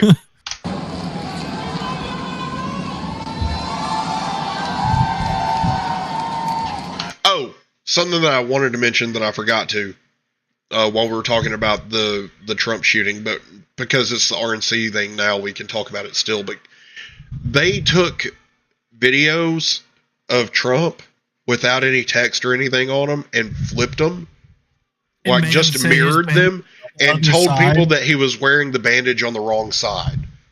Like that's how unhinged Democrats are about all of this shit. They are running scared, bro. They are literally terrified of what's coming. Yep. And it's so funny too, because they were talking about like, oh, these people putting which I thought was weird myself, but I'm like, hey, you know, it's a supportive thing where people were like putting the fake bandages on. Yeah. Like, these are the same people that refuse to wear a mask. I'm like, yeah, but it covered my face. Yeah, exactly. This doesn't cover my face, just my ear. I don't need my ear. Not that much anyway. And it's a stance of solidarity. It's not doing something that's completely fucking pointless. Yeah, exactly. Fuck. Damn it, I keep doing that shit. I gotta disable that key. Anyway. Chairman Michael Watt.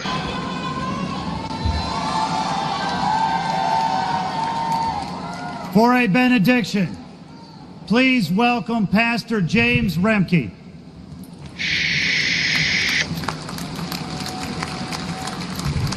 This is fucking hilarious, by the way. It's a great pleasure to be here. Great pleasure to see President Donald Trump safe.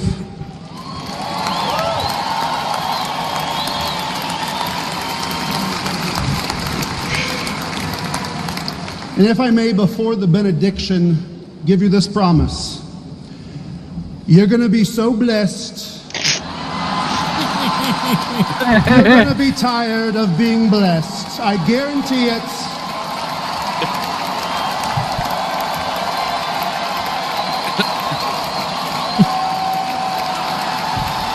I love it.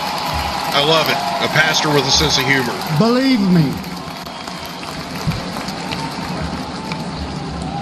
Excuse me, you're going to be so blessed that you're tired of being blessed. Believe me, it's going to be huge. Let us pray. In the name of the Father, and of the Son, and of the Holy Spirit. Amen. Almighty God, you have given us this good land as our heritage. Grant that we remember your generosity and constantly do your will. Bless our land with honest industry, truthful education, and an honorable way of life.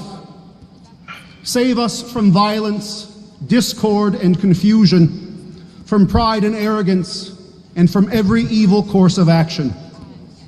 We give thanks to you for keeping President Trump safe. We pray for the families of those affected by the demonic violence at the rally on Saturday.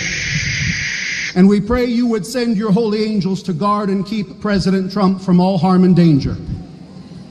Grant that we who came from many nations with many different languages may become a united people. Support us in defending our liberties, and give those to whom we have entrusted the authority of government the spirit and wisdom, that there may be justice and peace in our land. When times are prosperous, may our hearts be thankful. And in troubled times, do not let our trust in you fail. Through Jesus Christ our Lord. Amen.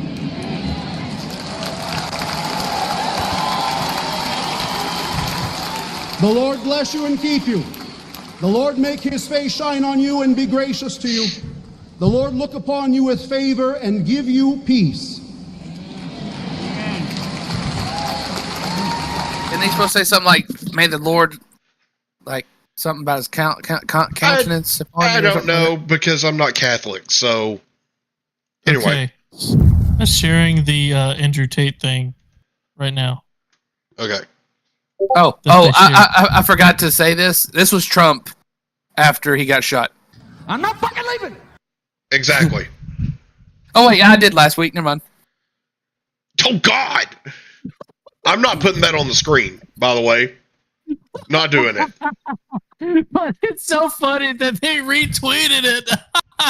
Yeah, it is hilarious that they retweeted that. So, essentially, what this says is Alex Cole, who is an idiot, now is a good time to remind everyone that Hulk Hogan was fired from WWE because he got caught calling black people the N-word. And Andrew Tate said, "Shut up, N-word." Like, with a hard except he actually spelled it out. But he actually spelled it out, and the Hodge twins retweeted it with a laughing face. Woo! Yikes. Anyway. Which is funny because if you don't know the Hodge twins, they're black. They are, yes. They are at least half black. Halfway. Anyway. So, did you see your favorite person they're black in the enough world and get absolutely roasted to the point where he deleted a tweet? Which person? Harry Sisson. I did not actually see that. Oh my God. It was fucking fantastic. What was... He was saying... So, you know, Trump, if you watched his RNC speech, he had the helmet and the jacket of Corey Compatore there. Yeah. Well, the name wasn't spelled correctly, but it was because the fire station could only put like 10 letters on the jacket, and his name was 11 letters long. So they left the A out and misspelled it, and he said, "That's fine, just keep it. It's cool." And it was kind of like a running joke. Right. They sent the jacket and stuff, and he took a picture, and he said, "Oh my God, can you believe this? He actually, they made a jacket, and they misspelled the name, can you believe this? Trump doesn't actually care about his supporters. Well, someone took the picture that the fire station where they put the jacket out, and it was spelled the exact same way because it was the same jacket. And they were like, you should probably delete this tweet. And he did.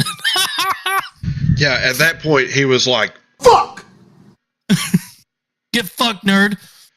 And the fire station was just like, stupid failure. Oh my God. Oh, that's so much shit has happened this week. It's been crazy. So I did see that tweet, but I didn't know that he had deleted it, and I didn't know anything else about it. Yeah, he deleted it because he was like, yeah, it was misspelled. I can't believe this. This is perfectly on course for Trump and his lies and all this stuff. And then someone like commented with both pictures side by side and like, you should probably delete your tweet. And he did. Yeah.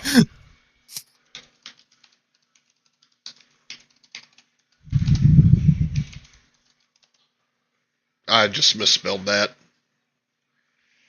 Oh, thank God I'm not on screen share.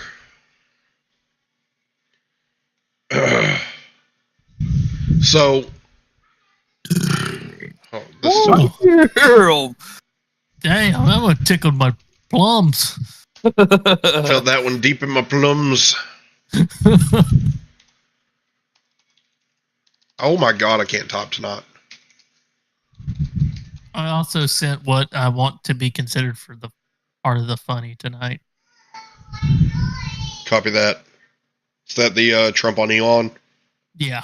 Okay. Okay. So, this is one of the best things that happened at the RNC.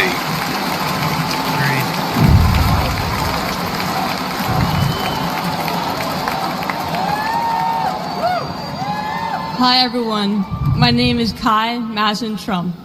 I am the granddaughter of Donald Trump. I'm speaking today to share the side of my grandpa that people don't often see. To me, he's just a normal grandpa. He gives us candy and soda when our parents aren't looking. He always wants to know how we're doing in school. When I made the high honor roll, he printed it out to show his friends how proud he was on me. Hold on, pause it. This is live video, which has not been fact-checked by USA Today. Oh my God, get the fuck out of here. Yeah. Anyway, it's bullshit. All of the videos from the RNC are like that. So I will say this one: if you watch different versions of this, not USA Today, you can actually see like Trump's basically reaction to this speech, and it gives a whole lot better feel of like what this speech actually meant for the audience and for him. This one has, it has him in it. It does show his. I watched, it had a side-by-side reaction, but I don't remember what it was on. Oh, okay. Yeah. I know. He calls me during the middle of the school day to ask how my golf game is going and tells me all about his. But then I have to remind him that I'm in school and I'll have to call him back later. When we play golf together, if I'm not on his team, he'll try to get inside of my head. I know. And he's always surprised that I don't let him get to me. But I have to remind him I'm a Trump too.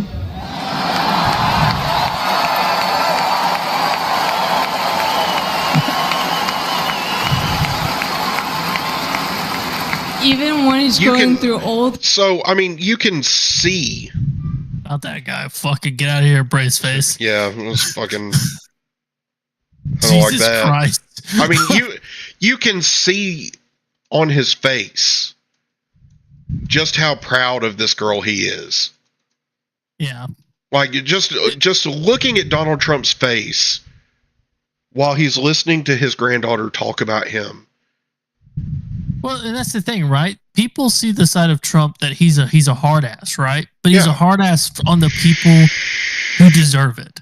Right. But the people who deserve his respect and his mission, what he's trying to accomplish, you hear from more people, just normal average day people, that he's just the kindest, most kind-hearted person you could probably ever meet. Yeah. And I think that speaks louder than the people who are in the media who are constantly, trying to put him down and make him sound like some crazy person that he's clearly not. Because why would all these average people say, he's so nice, he's so generous, he's like the nicest person, and he's hilarious, he's funny. You know what? Why would they say that? Here's another thing. Why would people say, hey, I love your show, but not like, comment, and subscribe to our channel? That's true. It's crazy. Son of a gun, man. Right? If you're enjoying what you're seeing, if you're watching the show for the first time, welcome.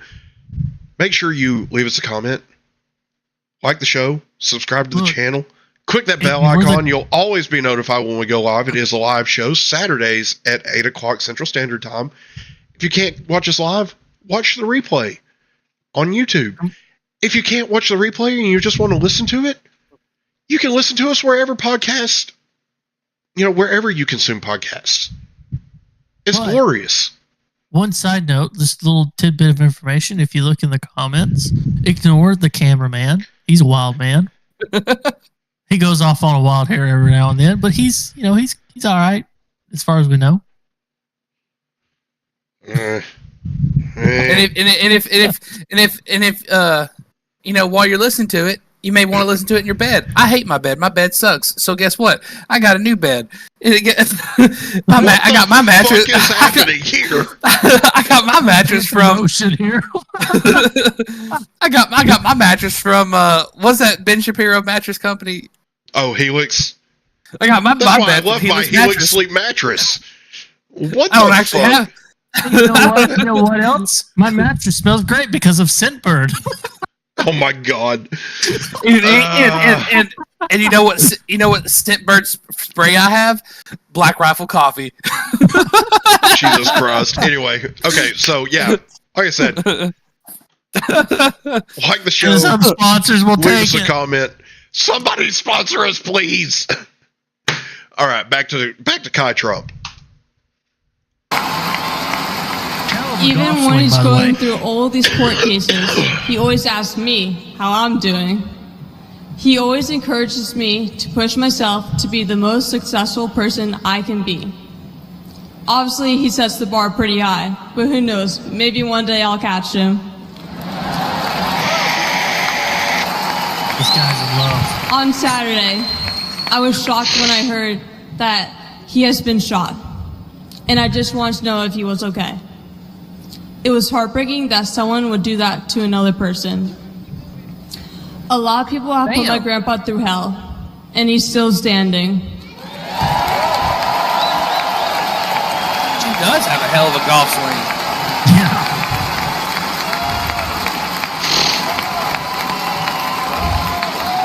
Grandpa, you are such an inspiration, and I love you.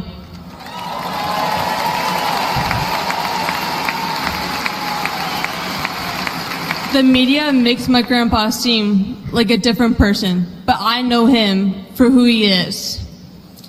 He's very caring and loving. He truly wants the best for this country, and he will fight every single day to make America great again.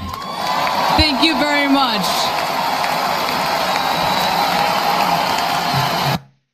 Oh shit, wrong button. My bad. Whoops. And what's crazy here too, right, is like Don Jr. said at the beginning before he brought her out was, no one preemptively told her, hey, you're going to come up here and you're going to give a little speech. She came and said, hey. No, she called him. I want to make my presence known, and I want to go up there and give a speech and tell people how I feel. Yeah. So, that's, kudos to her. First speech, huge amount of people there. Huge. Frankly, when you look at it, so many people here, And Kai, my granddaughter, she did such a fantastic job. She was probably the best speech other than mine, because I'm a grandpa. She learned everything from me. But probably the best speech from anybody. So, yeah, I mean, this was completely unscripted, like it wasn't something that they planned. And you could tell that she just wanted to get up there and tell the world, don't believe the shit that they're telling you about my grandpa, because it's not true. Yeah. And then you have people like Whoopi Goldberg, who basically tells everybody, you know, she's full of shit. Yeah. Did Whoopi Goldberg actually say that? Basically? Pretty much. I mean, she didn't come out and say she's full of it, but she was basically saying like, oh, I knew they put his granddaughter up there, but we know who the real Trump is. Shut up, you fucking Ursula looking motherfucking Pall Mall smoking bitch. Anyway. So, if you weren't aware of the RNC, Trump did announce his running mate, J.D. Vance. And here is J.D. Vance giving his speech at the RNC. Check this out. So tonight, Mr. Chairman, I stand here humbled, and I'm overwhelmed with gratitude to say I officially accept your nomination to be Vice President of the United States of America. I met JD in law school when he was fresh out of Ohio State, which he attended with the support of the GI Bill. He looks like a damn zombie. We were friends first because, I mean, who wouldn't want to be friends with JD? He was then, as now, the most interesting person I knew. A working class guy who had overcome childhood traumas that I could barely fathom to end up at Yale Law School. A tough Marine who had served in Iraq, but whose idea of a good time was playing with puppies and watching the movie Babe. The most determined person I knew with one overriding ambition: to become a husband and a father, and to build the kind of tight-knit family that he had longed for as a child. My background is very different from JD's. I grew up in San Diego, in a middle-class community. I'm having a wave at you. With two loving parents, both immigrants from India, and a wonderful sister. That JD and I could meet at all, let alone fall in love and marry, is a testament to this great country.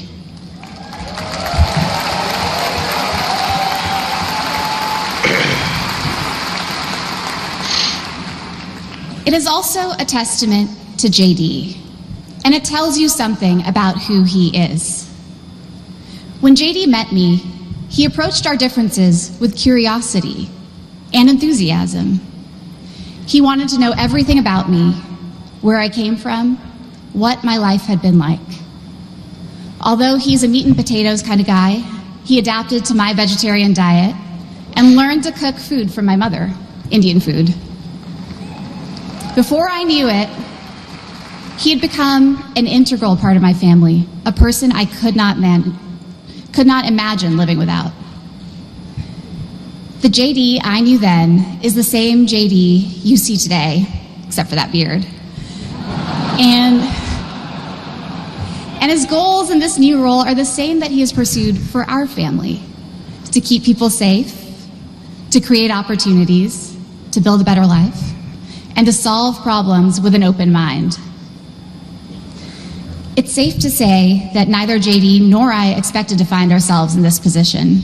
When I was in the 4th grade, a career politician by the name of Joe Biden supported NAFTA, a bad trade deal that sent countless good jobs to Mexico. When I was a sophomore in high school, that same career politician named Joe Biden gave China a sweetheart trade deal that destroyed even more good American middle-class manufacturing jobs.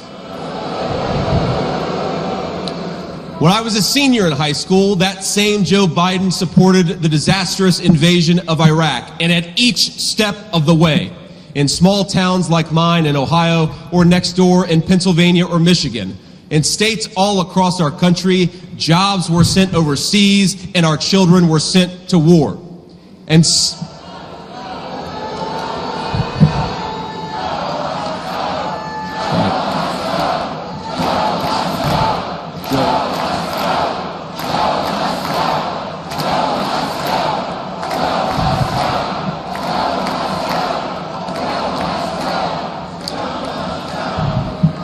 What are they saying?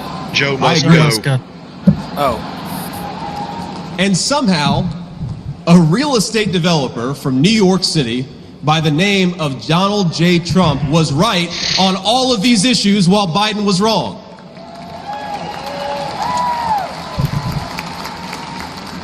President Trump knew even then that we needed leaders who would put America first.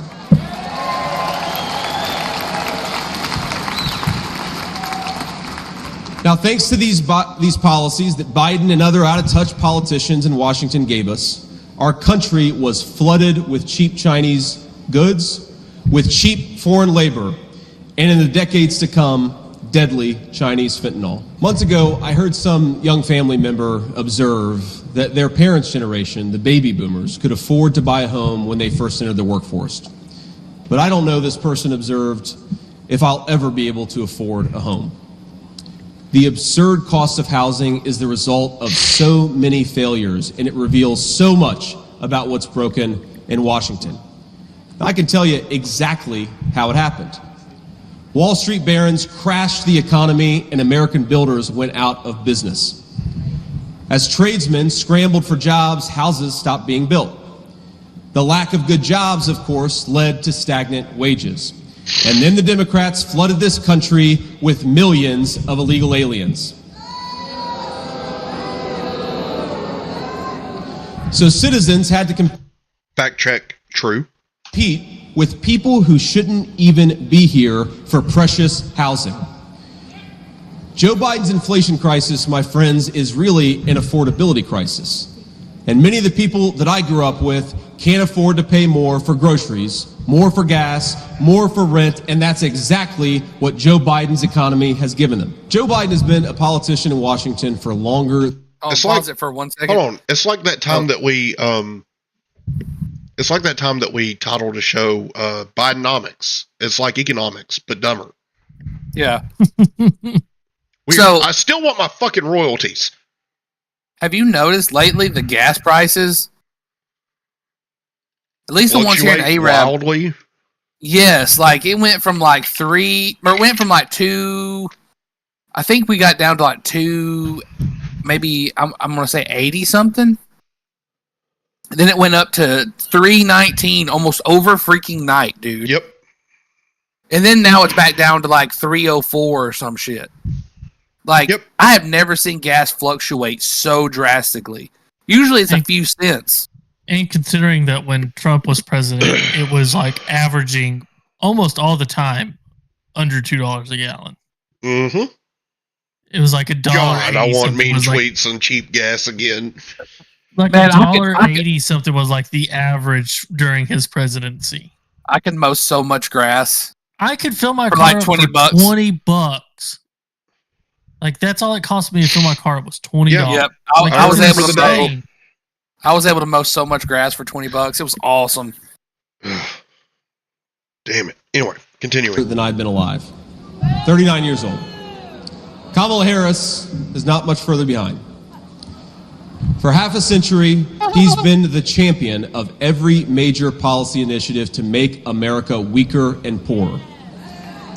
And in 4 short years, Donald Trump reversed decades of betrayals inflicted by Joe Biden and the rest of the corrupt Washington insiders.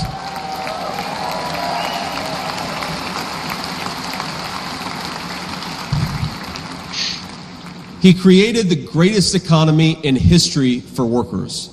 Really was amazing. There's this chart that shows worker wages, and they stagnated for pretty much my entire life until President Donald J. Trump came along.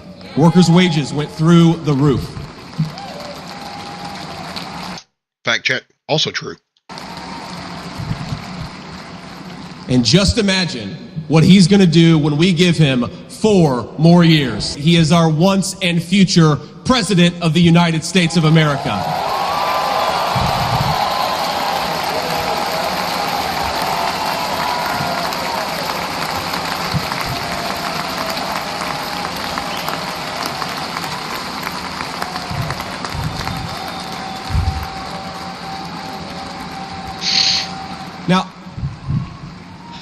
I want to respond to his call for unity myself. We have a big tent in this party on everything from national security to economic policy. But my message to you, my fellow Republicans, is we love this country and we are united to win.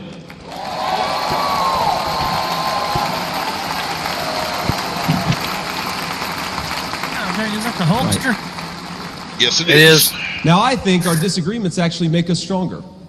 That's what I've learned in my time in the United States Senate, where sometimes I persuade my colleagues and sometimes they persuade me. So, pause. And my message to my... So what he just said there was something that I think a lot of people should take note of.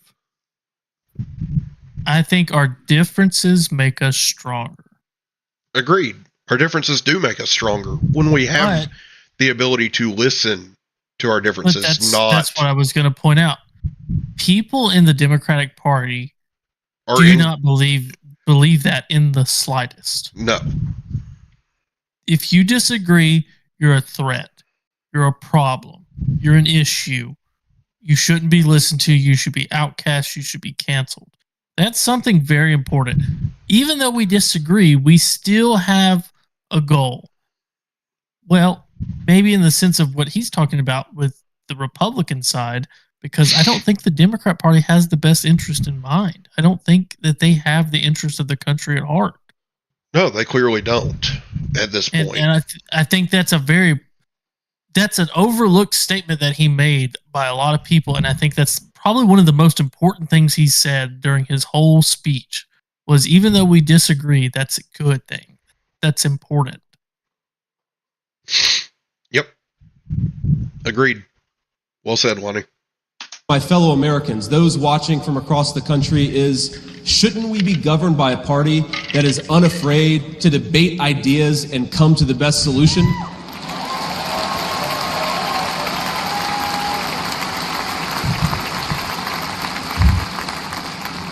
That's the Republican Party of the next 4 years, united in our love for this country and committed to free speech and the open exchange of ideas.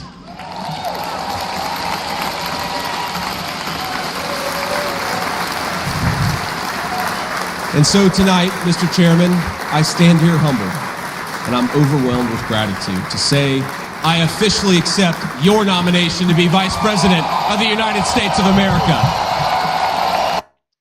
Okay. So, now we go from that to, right before Donald Trump takes the stage. All I gotta say is Trump playing 4D chess, by the way. I don't know about that. No, he is. Because if they have a very good, successful 4 years, J.D. Vance is going to be the next running for president. If you're ready for President Trump to take the stage, I need everybody to stand up. I need everybody to put a fist up in the air. Everybody, get a fist up in the air. Now follow me.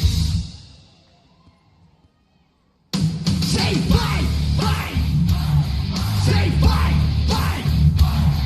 Say fight, fight. That's how somebody scream.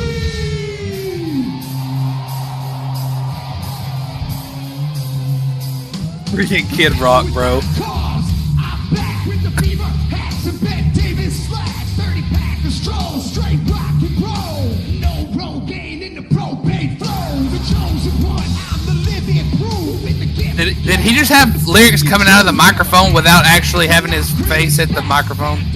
That happens all the time. This guy fucks. Yeah. Still they ill and wanna see us fry. I guess because only God knows why.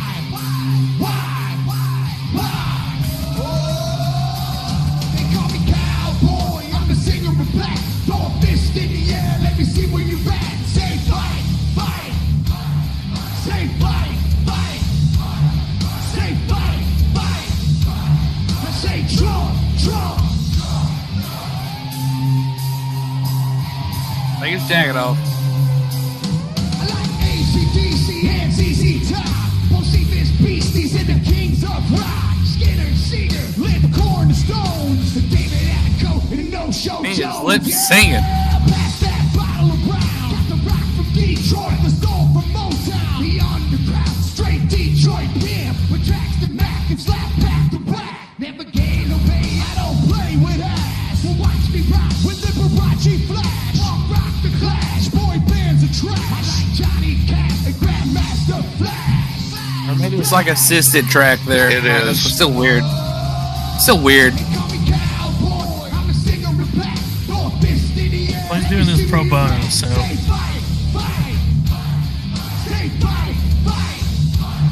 Maybe it's just me, but I don't think Kid Rock is the best option for this deal. Because you know what? Shut your mouth. Kid Rock is known as like a redneck.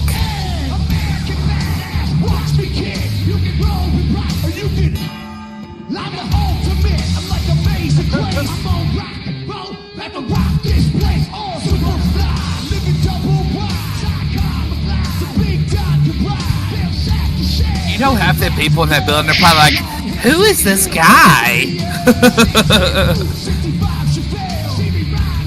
This isn't like my classical music I listen to.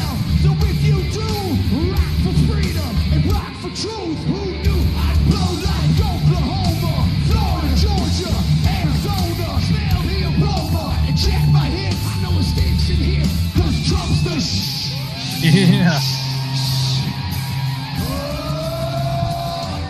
Old people were getting down. But what you have to look at here too is like how much he altered this song. Yeah, a lot. To support Trump. That's pretty cool. Yeah. Does he have a holster for that damn microphone? Probably. Kid Rock, probably. Is this the same guy you're talking about who is built a exact replica of the White House? Yeah, it's true.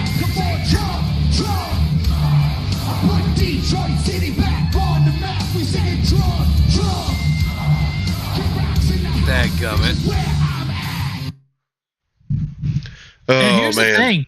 Here's the thing. He called Trump and said, hey, put me on performance. Yeah. I want to be there. Like, that's pretty cool. Yeah, it is. I do want to play a small bit of this as well.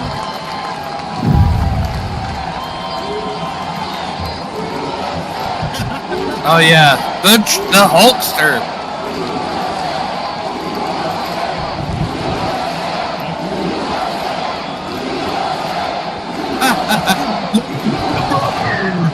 Yeah, brother.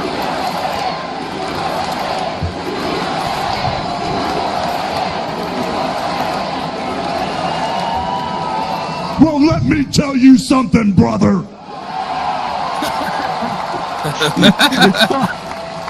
You know something? When I came here tonight, there was so much energy in this room. I felt maybe I was in Madison Square Garden getting ready to win another world title. Or maybe I thought the vibe was so intense, the energy was so crazy, it felt like maybe I was going to press that no-good stinky giant over my head and slam him through the mat, brother. But what I found out was I was in a room full of real Americans, brother. And at the end of the day, with our leader up there, my hero, that gladiator, we're gonna bring America back together. One real American at a time, brother.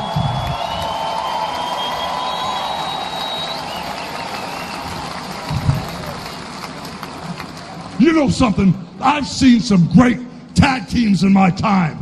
Hulk Hogan and, ooh yeah, the Macho Man Randy Savage. Ooh yeah. But you know something? I see the greatest tag team of my life standing upon us, getting ready to straighten this country out for all the real Americans. Ooh yeah, brother. Yeah, brother. You know, even though you guys are real Americans, you better get ready. Because when Donald Dick J. Trump becomes the president of the United States, you hear that? Real Americans are going to be nicknamed Trumpites because all the Trumpites are going to be running wild for 4 years. So with the power of Donald J. Trump and all the Trumpites running wild, America is going to get back on track. And like Donald J. Trump said, America is going to be great again. I'm just here for the shirt rip. Like, come on. You know, when I look out and I see all the real Americans, I think about how Donald Trump, his family was compromised. When I look out there and I see Donald Trump, I think about how his business was compromised. But what happened last week when they took a shot at my hero and they tried to kill the next president of the United States? Enough was enough. And I said, let Trumpomania run wild, brother. Let Trumpomania rule again. Let Trumpomania make America great again.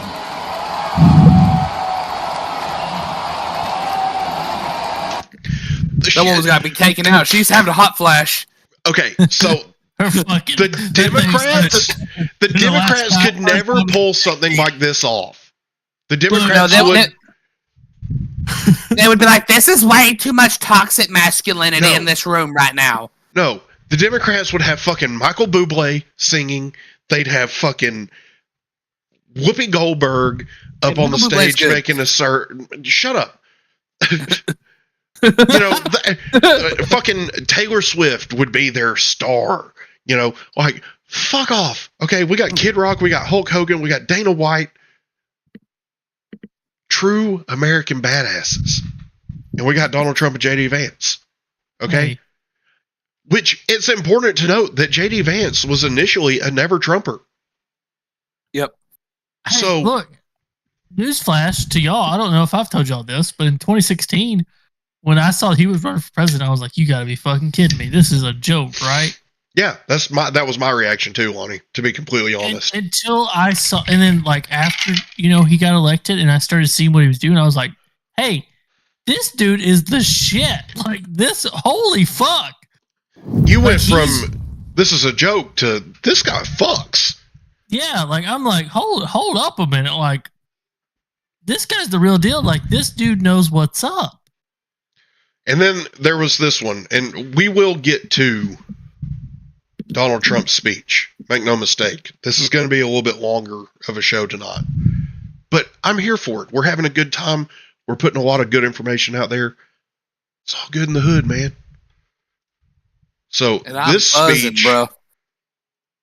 speech in particular shows just how much people can change if they actually pay attention to what's going on. Okay, so check this out. Hello, my name is Amber Rose. I'm a model and entrepreneur. Thank you. But most importantly, I'm a mother. My whole world revolves around providing for my children, keeping them safe, and giving them an opportunity for a better life. That's something that unites all American parents, whether we're Republicans, Democrats, conservatives, or liberals. We all want a better country for our children.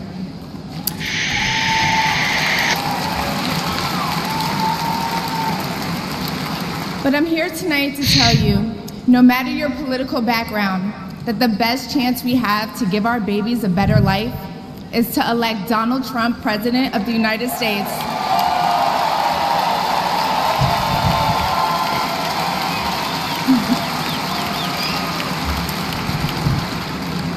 Now you may be wondering why I'm up here telling you this. I'm no politician and I don't want to be, but I do care about the truth. And the truth is that the media has lied to us about Donald Trump.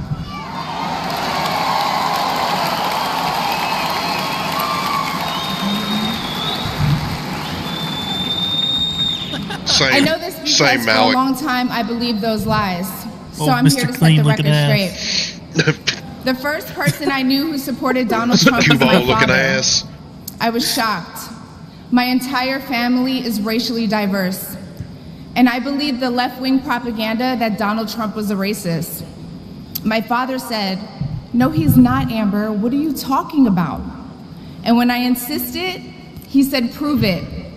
So to prove my father wrong, I did my research and looked into all things Donald Trump. I like it. She is a former porn star, by the way.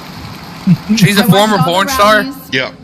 And I started meeting so many of you, his red hat wearing supporters. What do you think she meant by model?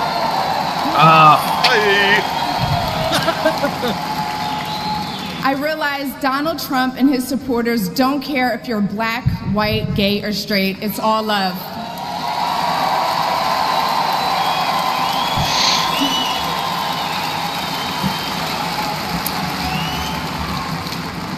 And that's when it hit me. These are my people. This is giraffe ass looking bitch. Long neck having bitch. Big titty bitch. Dude. So Small I let go of my fear porn of video judgment, ass. of being misunderstood, of getting attacked by the left, and I put the red hat on too. Thank you.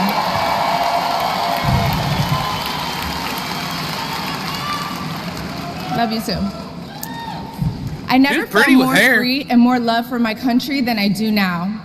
I want to thank my father, who's in the audience tonight, for opening my eyes. He served over 20 years in the U.S. military. Thank you for your service, Dad. Where's he at? I love you, Dad. I love you. I love you so much. Thank you. Don't Google search me, Dad. When I met the president and Melania for the first time, he was kind and generous and funny as hell. Very funny. The First Lady was gracious and smart with a smile that will brighten up any room. If you're watching this tonight, you know our country is in trouble. Just like me. When you go to the store and buy food for your family, you're shocked. When you fill up your gas tank, you're pissed. I know I am.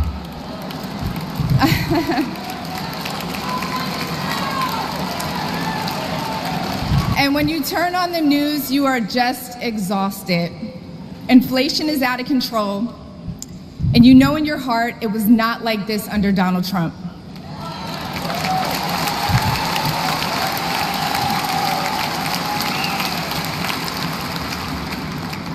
My message to you tonight comes from a humble place. The left told me to hate Trump, and even worse, to hate the other side, the people who support him. When you cut through the lies, you realize the truth.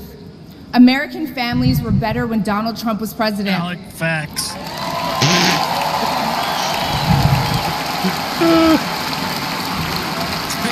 I don't know how old she is now, but she's still We were fucking safer, dying. wealthier, and stronger. A vote for Donald Trump is a vote to Michelle's put a man, money so. back in our pockets and good food on our kids' plates. Yeah, we call that Big Mike. Yes. Or, as Trump would say, it's a vote to make America great again. Thank you so much. I mean, it's fascinating to have her as a speaker there. I think she has some 20-odd million Instagram followers. 23 million Instagram followers. So I just have to say, this stagecraft, the sequencing of this whole moment tonight, this is what Donald Trump does best. He's the producer-in-chief, him walking out, Lee Greenwood playing, and then first you're hearing from an everyday American talking, but then a social media influencer with 23 million followers who young people are looking at, and young voters are up for grabs this election. Throw in there also, Donald Trump is now a meme everywhere. You know, best not miss if you're going to shoot the king. Like, this is what is on TikTok. This is what tens of millions of young voters who are not necessarily decided, they don't have longstanding party affiliation. Ruh-roh, Raggy. That means y'all know y'all fucked. Exactly. Are seeing. He's making a play there. It's very smart. And to be honest, she was one of the most effective communicators we've seen tonight. I'll admit something. I had no idea who this was. So I looked it up, and then I called a friend of mine, and I said, do you know who this is? And they didn't know. Also a political person. But that's the point. They have put someone on the stage who reaches into this whole group of Americans who are not necessarily engaged at all in our politics or in our civics. These kinds of voices, I heard some grousing about this from. Did you hear that voice crack? Yeah. Yeah, that little bitch is scared. Some of the conservative. This is how you change the composition of the electorate. Yeah, that was probably the most dangerous speak for the Democratic coalition. That is a young woman of color. She's describing the experience a lot of people have, feeling that maybe if you're around too many liberals, you might get criticized too much, or you might not be able to speak your mind. And she spoke to it really well. And she's way more famous than any of us up here. Yeah. I'm going to. All of those commentators right now are just like, he keeps kicking me in the dick. Why? Why does he keep kicking me in the dick? You know why she's more famous? Because she sucked a lot of wiener. Lot of wiener. Lots of wiener. Like miles of wiener. Probably multiple ones at the same time. Like miles and miles and miles. And when I'm saying miles, I mean millions and millions and millions of miles. However, I will say though, I just looked her shit up, and the whole bald thing is not going. No, but now before she shaved her head, dude, she's pretty good looking. But no, post shave, no. Nope. Aren't you the same person that said that Florence Pugh or Pugh or whatever her name was? She is hot. No. She's not. No. But I did find out why she shaved her head. It's in a new movie. It's because of a new movie she's coming out with. She's shaved in that movie. Don't care. Anyway. Way more famous. But she's still hot as shit. To the extent that these guys are trying to bust up our coalition, that was a bunker buster right there. By the way, and it's one of the things we've been talking about. Notice. That guy's shitting his pants. They're trying to bust up our coalition. That's what they think of you. Your ass! That's what they think of you. That's what they think of black, brown, Asian, minority voters. You're theirs. You're their coalition. They fucking own you like slaves back in the day. But Republicans and conservatives and independents are the racists. Okay? Yep. Fuck all of y'all. Anyway. But here's what's crazy. Did you hear what he said in a later, when Trump gave his speech? Did you hear what he said? I did not. The post-speech. Van Jones, the guy who just literally said they're trying to break up our coalition, after Trump's speech literally said, this president couldn't get stopped by a bullet and a virus stopped Joe Biden. Yep. So someone's on the Trump train, just don't want to admit it. Sounds like it. And now I give you the former and most likely future President of the United States, Donald J. Trump. Friends, delegates, and fellow citizens, I stand before you this evening with a message of confidence, strength, and hope. 4 months from now, we will have an incredible victory. So tonight, with faith and devotion, I proudly accept your nomination for President of the United States. Thank you. So many people have asked me, what happened? Tell us what happened, please. And therefore, I will tell you exactly what happened, and you'll never hear it from me a second time because it's actually too painful to tell. The amazing thing is that prior to the shot, if I had not moved my head at that very last instant, the assassin's bullet would have perfectly hit its mark, and I would not be here tonight. We would not be together. Tragically, the shooter claimed the life of one of our fellow Americans, Corey, comparator, unbelievable person, everybody tells me. He lost his life selflessly acting as a human shield to protect them from flying bullets. He went right over the top of them and was hit. What a fine man he was.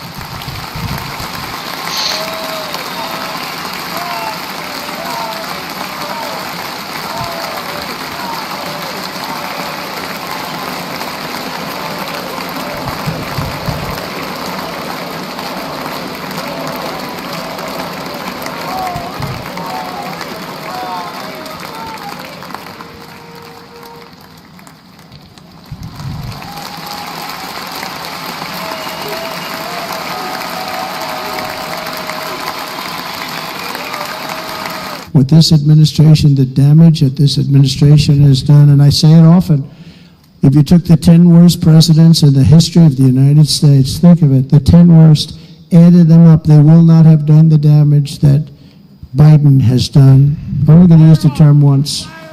Biden. I'm not going to use the name anymore, just one time. This administration can't come close to solving the problems. We're dealing with very tough, very fierce people. They're fierce people. And we don't have fierce people. We have people that are a lot less than fierce, except when it comes to cheating on elections and a couple of other things. Then they're fierce. And we're really ready to make changes like nobody had seen before. And remember, USMCA, I got rid of NAFTA, the worst trade deal ever made, and replaced it with USMCA, which is, they say, the best trade deal ever made. Actually, probably the best trade deal was the deal I made with China, where they buy $50 billion worth of our product. They were buying nothing. They buy $50 billion worth. They had to. But I don't even talk about it because of COVID. I don't even mention it, frankly, because of what happened with the China virus. At the center of our plan for economic relief are massive tax cuts for workers that include something else that's turned out to be very popular, actually. Here it's very popular in this building and all those hotels that I saw that are so nice. I'm staying in a nice one. It's called no tax on tips. No tax on tips. No tax on tips. Together we will save this country. We will restore the republic, and we will usher in the rich and wonderful tomorrows that our people so truly deserve. America's future will be bigger, better, bolder, brighter, happier, stronger, freer, greater, and more united than ever before. And quite simply put, we will very quickly make America great again. Thank you very much. Oh, never mind. It's over. So, you know, he actually talked about no tax on tips right before he got shot, right? Yeah. You know the IRS was thinking, oh, hell no, bitch. You getting shot. So, there was a lot that they left out because his speech was 92 minutes long. You know why? Because he's showing that he can do it. Yep, he was proving that Joe Biden Biden could never can't do this. Yep. Biden would have never been able to get up there and talk for 92 minutes. As a matter of fact, no, I mean, because you see it when we covered the debate. It was supposed to be a 2-hour long, 2.5 hour long debate, and it was an hour. They cut it short. Yeah, so we know no, this is no. And you can tell they wanted to keep going, then all of a sudden they just cut it. And it was when he started fumbling over all his words and shit. So, my fellow as you take it Americans, to the battle box. I want to speak to you tonight about the need for us to lower the temperature in our politics. And to remember, while we may disagree, we are not enemies. We're neighbors. We're friends. Tell that to yourself. Co-workers, citizens, and most importantly, we're fellow Americans. We must stand together. Yesterday's shooting at Donald Trump's rally in Pennsylvania calls on all of us to take a step back. Take stock of where we are, how we go forward from here. Thankfully, former Trump is not seriously injured. I spoke to him last night. I'm grateful. He's doing well, and Jill and I keep him and his family in our prayers. We also extend our deepest condolences to the family of the victims who was killed. Corey was a husband, a father, a volunteer firefighter, a hero, sheltering his family from those bullets. We should all hold his family and all those injured in our prayers. Earlier today, I spoke about an ongoing investigation. We do not know the motive of the shooter yet. We don't know his opinions or affiliations. We don't know whether he had help or support, or if he communicated with anyone else. Law enforcement professionals, as I speak, are investigating those questions. Tonight, I want to speak to what we do know. A former president was shot, an American citizen killed, while simply exercising his freedom to support the candidate of his choosing. We cannot, we must not go down this road in America. We've traveled it before throughout our history. Violence has never been the answer. Whether it's with members of Congress of both parties being targeted and shot, or a violent mob attacking the Capitol on January 6th, or a brutal attack on the spouse of former Speaker of the House, Nancy Pelosi, or information and intimidation on election officials, or the kidnapping plot against the sitting governor, or the attempted assassination on Donald Trump. There is no place in America for this kind of violence, or for any violence ever. Period. No exceptions. We can't allow this violence to be normalized. You know, the political record in this country has gotten very heated. It's time to cool it down. We all have a responsibility to do that. Yes, we have deeply felt because your strong campaign disagreements. hasn't. The stakes in this election are enormously high. I've said it many times that the choice in this election we make in this election is going to shape the future of America and the world for decades to come. Drugs are wearing I off. believe that with all my soul. I know that millions of my fellow Americans believe it as well. And some have a different view as to the direction our country should take. Disagreement is inevitable in American democracy. It's part of human nature. But politics must never be a literal battlefield, and God forbid, a killing field. I believe politics ought to be an arena for peaceful debate, to pursue justice, to make decisions guided by the Declaration of Independence and our Constitution.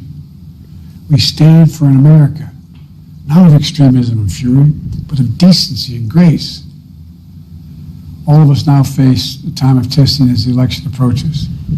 The higher the stakes, the more fervent the passions become. This places an added burden on each of us to ensure that no matter how strong our convictions, we must never descend into violence. The Republican convention will start tomorrow. I have no doubt they'll criticize my record and offer their own vision for this country. I'll be traveling this week making the case for our record and the vision, my vision of the country, our vision. I'll continue to speak out strongly for our democracy, stand up for our Constitution and the rule of law, to call for action at the ballot box, no violence on our streets. That's how democracy should work. We debate and disagree. We compare and contrast the character of the candidates, the records, the issues, the agenda, the vision for America. But in America, we resolve our differences at the battle box. At the battle box? You know, that's how we do it, at the battle box, not with bullets. Power to change America should always rest in the hands of the people, not in the hands of a would-be assassin. You know, the path forward through competing visions of the campaign should always be resolved peacefully, not through acts of violence. You know, we're blessed to live in the greatest country on earth, and I believe that with every soul, every power of my being. So tonight, I'm asking every American to recommit, to make America think about it. What's made America? Come on, man. The words you were looking for were "make America great again." So have Thank you. seen where they made the video on Twitter where someone like shows this clip and he's like, again. Yep. It's so fucking funny. Oh my God. Yes. Meanwhile, after he made this address to the nation, his entire campaign doubled down on the Donald Trump is a threat to democracy. So we cooled it off for a couple hours. You turned the oven back on, frankly, and heated the place right back up. And you're disgusting, Joe. You're terrible and ugly. And you look like Walter from Jeff Dunham's Puppets. And it's sad. So sad when you look at it. Anyway. The most powerful person in the world, ladies and gentlemen. Okay, so. The real question is Joe Biden dropping out of the race or not? Because, you know, he wants us to decide at the ballot box. No, I don't. So, early reporting was this. We alert to this breaking news. Now, President Biden's campaign effectively on hold. He's isolating in Rehoboth Beach, Delaware, after testing positive for COVID-19.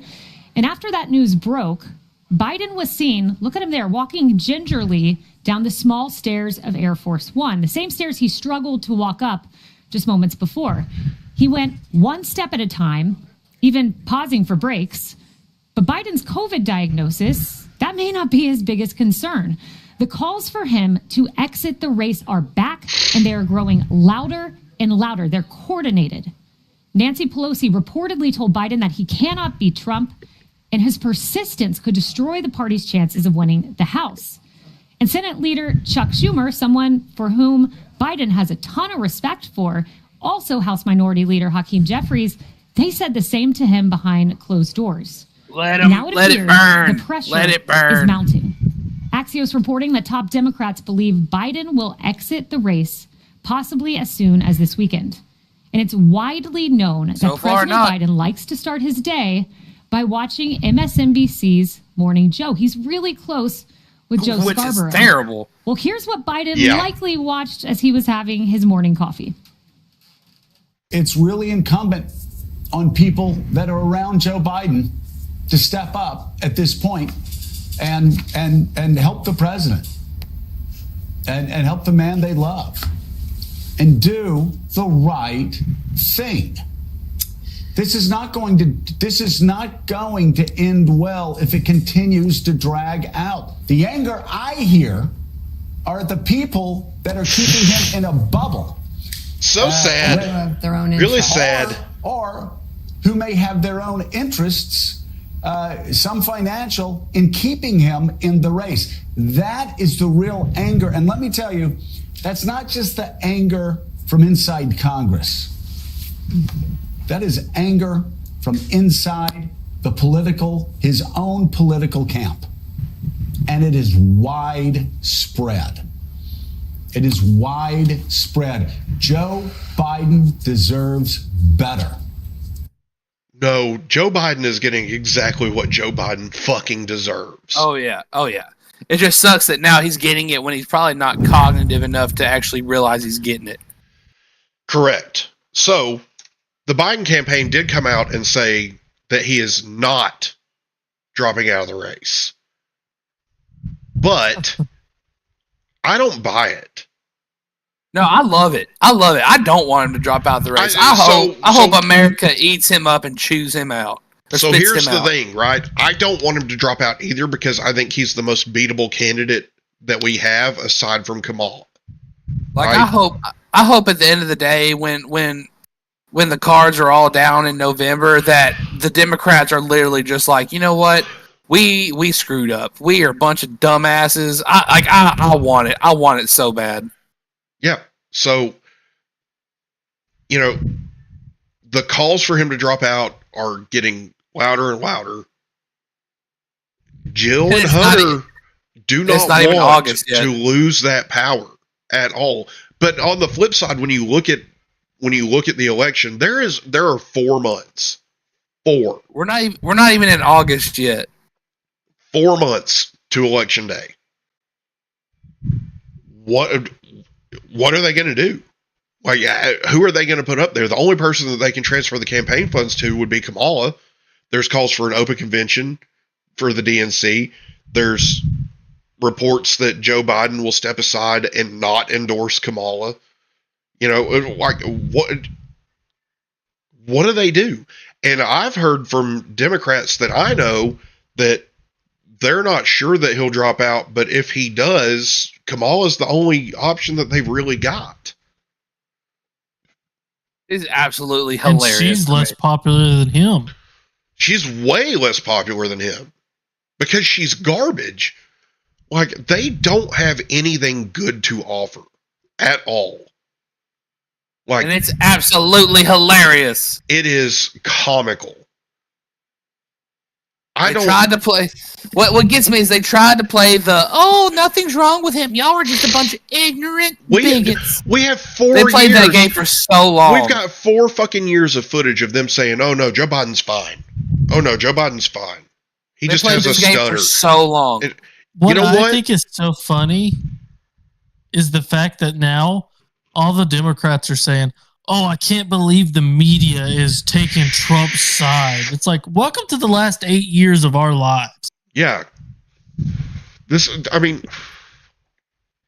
at the end of the day, they're getting exactly what they fucking started. Oh yeah, Like, oh yeah, oh yeah. They started this I don't feel war, sorry for and them they're one getting bit. the short end of the fucking stick, and I'm here for it. I don't feel bad for them at all.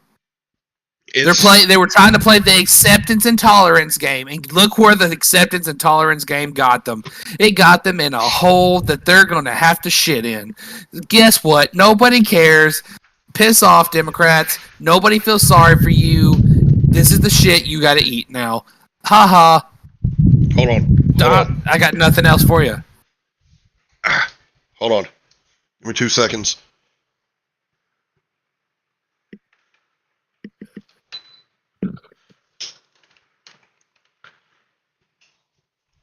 Also, go to that one link if you really want to see me pop off on somebody. Yeah.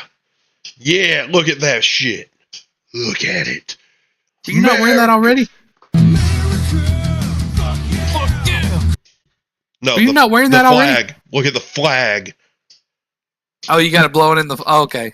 Get your fan Yeah. blowing in it. Because my freedom dick is huge and it's fucking hard. It's And like it's like a whirlwind of victory coming. Ooh, just like- yeah, brother. you're sitting back and all of a sudden you just like it's right here. Look at my camera. Just like kind of. Oh yeah. Yeah, is that a Oh, toddler arm? Or is that your freedom boner? Anyway, That's my freedom boner, baby.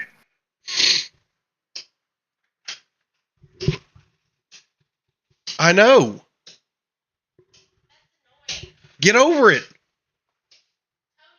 Damn. Freedom has no bounds. Okay, get on here with us. Talk the freedom shit with us. She says my freedom flag blowing in the wind is annoying. I don't care. She I said do it makes kind of her care. wet. It is kind of annoying.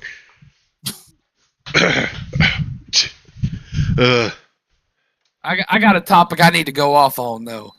Hold on. Gotta fix my fan again. Okay. It's annoying. Don't care. What do you gotta go off on here? That topic What is this shit? No, that's a funny. Oh. That's a This? funny. Yes. Yeah. Scroll to I believe it's 215. It's already there. Okay. Mr. Vance. So, hold on, we gotta give some and back. start- We gotta give some. Okay, so apparently, this dumb bitch, man, whatever she considers herself, whatever the hell she is, has said that Lord of the Rings is racist. I really need to find Ben Shapiro rolling his racist like that. I don't care who you are, right, left, center, man, woman, dog, cat. I don't care what you are, alien. If you ruin the Lord of the Rings for me, and you try to cancel this shit, I will. There was no bounds that I will not go to make sure that your life absolutely is a living hell. I hope the next turd you shit is so big it gives you hemorrhoids for a year. I hope that a Lego materializes in your shoe every time you take a step. I hope no matter what you eat, it tastes like Taco Bell. And not the good Taco Bell either. Like it tastes like the shitty, like minimum wage, worker doesn't give a shit Taco Bell. Not the good Taco Bell. That. God damn it! You made me lose my train of thought. I hope the next time you go anywhere to eat, somebody spits in your food. I hope you are minorly inconvenienced every waking moment for the rest of your existence. I hope I hope you have a whole week of constipation. I hope that every time you go out to your car to drive anywhere, it won't crank. I hope no matter how much gas you put in it, the gas light's always on. Lonnie, you want to get in on this one? Oh, sorry, I wasn't paying attention. Sorry. I hope that all the beer you drink is non-alcoholic. Not duels. That your arm falls asleep before you can jack off completely. I hope that every time you take a shit, your leg falls completely asleep, so that it feels like you're stepping on a briar every time you take a step for the next 2 minutes. Hope you have to take the biggest sneeze of your life, and you don't actually sneeze. Oh. I hope that your back itches in that one spot that you can't reach. Eternally. Anyway, I hope you have a cowlick every morning, and no matter how much water you put on it, it doesn't go down. I hope you have to pee so bad you go to the bathroom and nothing but a drop comes out. I hope that every time you have to shit, you're stuck in traffic. Oh, yes. I hope you have an eyelash that is bothering you to no end and you can't pluck it. I hope every pen you have won't write. Oh, that's a good one. I hope that all day long you have just enough bars for the telemarketers to call you, but you can't call anybody else. I hope none of your text messages send. Unless it's an emergency. I hope you have to pay a bill today and you get on and you've been automatically logged out and you can't remember your password or your sign-in. Oh shit. Malik, that's just called the clap, and they've all got that. Anyway, anyways, let's listen to this. Let's listen to this short-haired wannabe man. I was having a lot of fun with that, man. Talk about how Lord of the Rings is racist. You know what? I think we just found our newest I think we just found our newest segment. I just got to figure out what to call it. The Democrats. Rolling with the roast. Thinking the Democrats. No, we'll call it I Wish It Upon You. And we'll just pick it upon you. We'll just pick a Democrat that did something stupid over the course of the week, and we'll go through the list of insults. Okay, anyway. I wish every time that you burn incense, it smells like a hot fart. I hope the smell of skunk outside your car never goes away. I said yes. No, what I said was I hope every time you burn incense, it just smells like a hot fart, no matter which kind you get. Are we frozen? It was glitching pretty bad. It was glitching. They don't like us talking about them. It's the government. Oh yeah, we're losing. I hope that every time you try to watch a show on Netflix, it does nothing but buffer.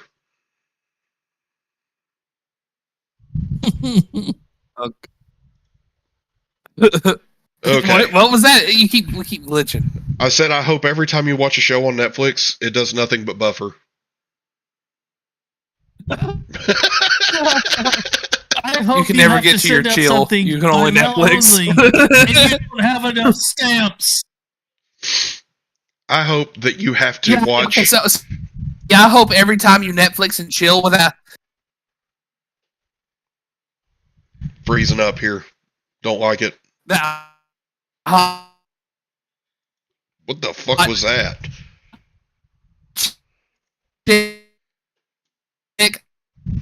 Failure. I hope every time you Netflix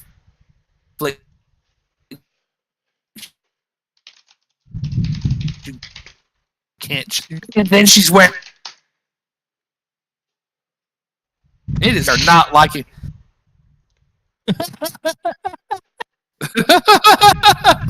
Okay, we've got it back now. It went back to full.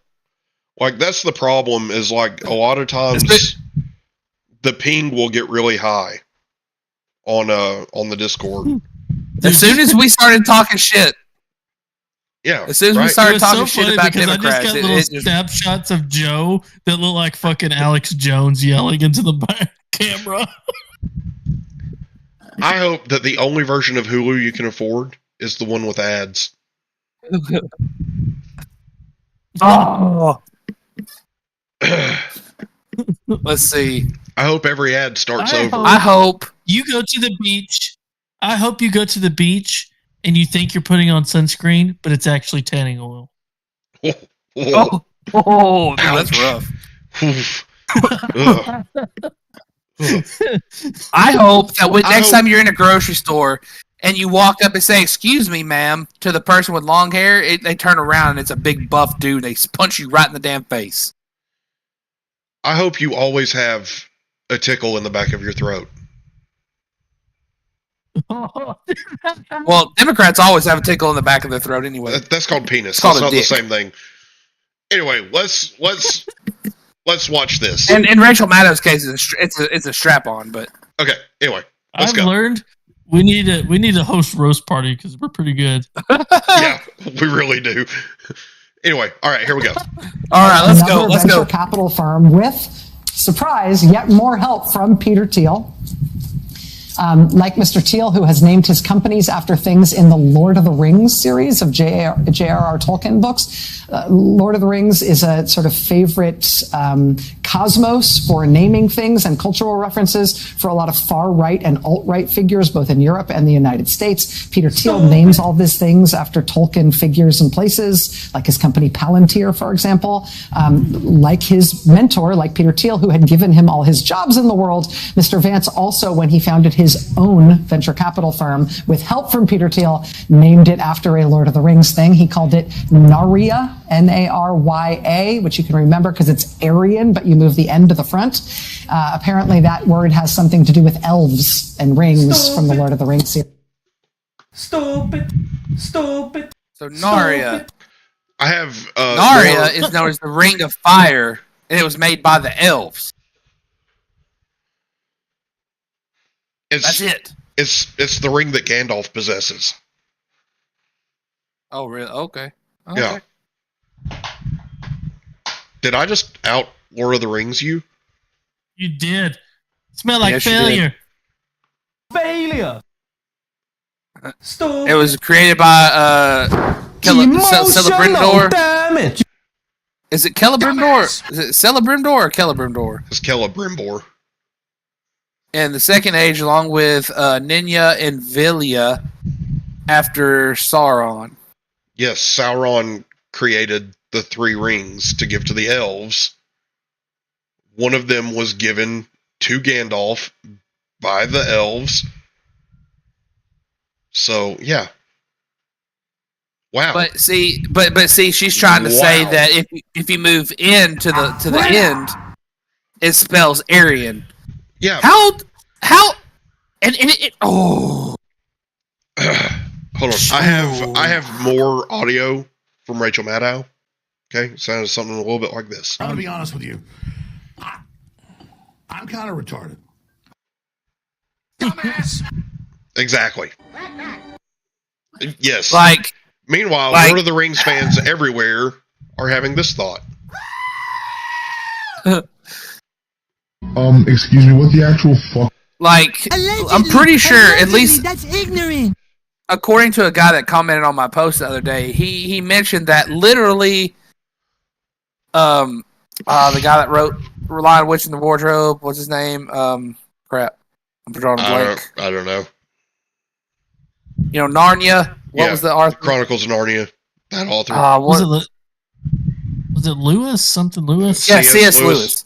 So apparently, J.R. Tolkien. Fucking read, nerds. Guess what? I'm smarter. J.R. Tolkien was the reason C.S. Lewis, I believe, found his faith. And then they're trying to say, "Oh, it's bullshit, bullshit. Go suck on your freaking girlfriend dyke ladies strap on. Nobody gives a shit about what you think about Lord of the Rings. Piss off.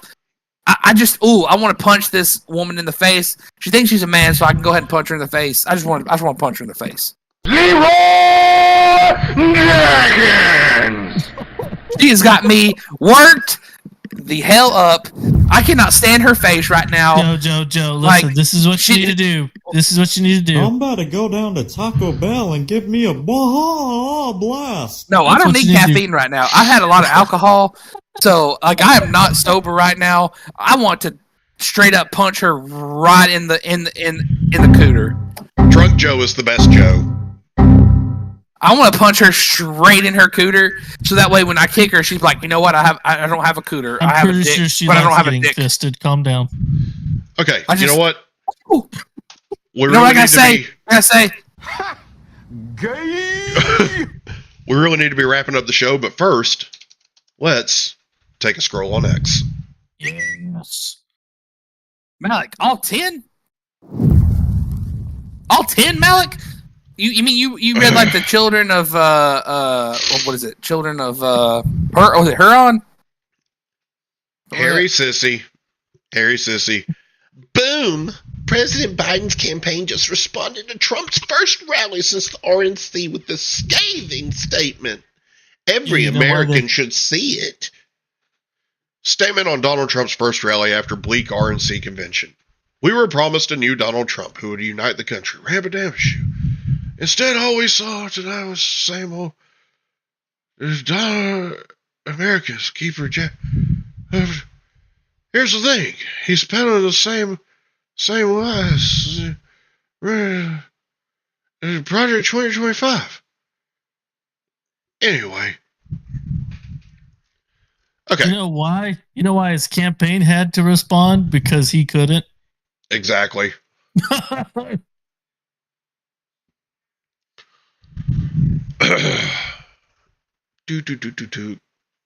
Camel toe. Let's be clear.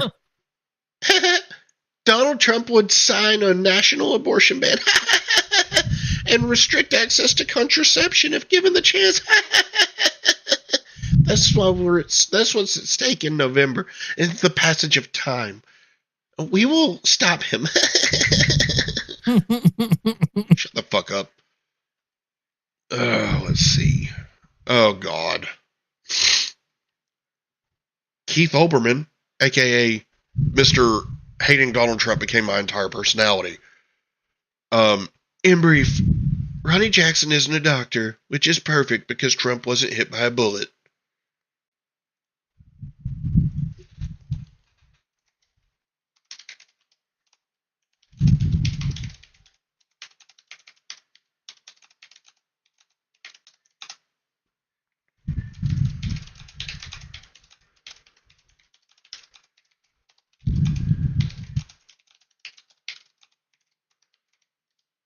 What does that say? Wasn't hit by a bullet. Damn, Keith Olbermann, dude. That's another thing that's pissing me off is these reporters that are not being reporters. They're just following the damn. They're following the program.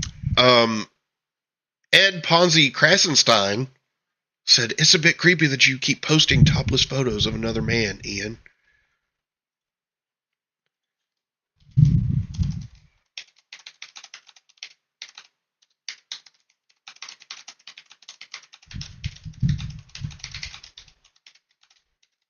Rated by the FBI, Ed. That's funny. To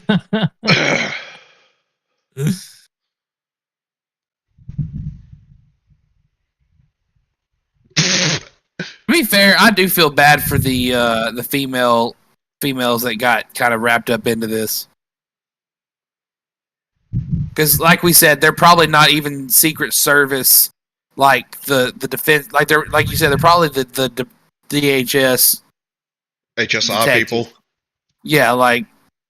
So I kind of do feel bad that they got wrapped up in all this. Yeah. Alex Cole, the guy who Andrew Tate told to shut up, N-word, where the hard R. Donald Trump is trying to distance himself from Project 2025. Don't let it happen. Yeah, because it's not his idea, you fucking retard. Oh, and He said here's that was a hard R too. Yeah. Nice tits. Oh God. Where? Tucker. I missed them. Tucker. Oh, nice. Oh God, here we go. June of 2007. I know Barack got tested for AIDS. There's no shame in being tested for AIDS. It's an important thing because the fact of the matter is in the community's engaged in denial. They're engaged in denial. No one wants to talk about it in the community, and we do not have enough leaders in the community and outside the community demanding we face the reality, confront the men in the community as well as the women, letting them know there are alternatives. Thank you. Hold up. Why would Barack be tested for AIDS if he was not doing the booty with the balls? Because Michelle is actually Michael. And she is doing them in the booty. Look at Al Sharpton's face. He's like, how dare you talk about my brother like that? Oh God. Freaking hate that guy, dude. I fucking hate Chase Oliver. I hate him so much. I don't like him either.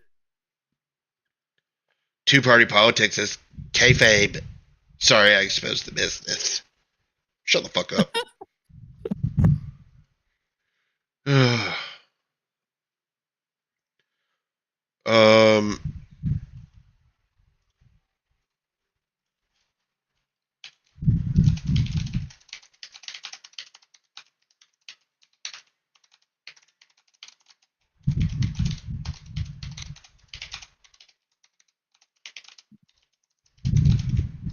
Better capitalize Biden.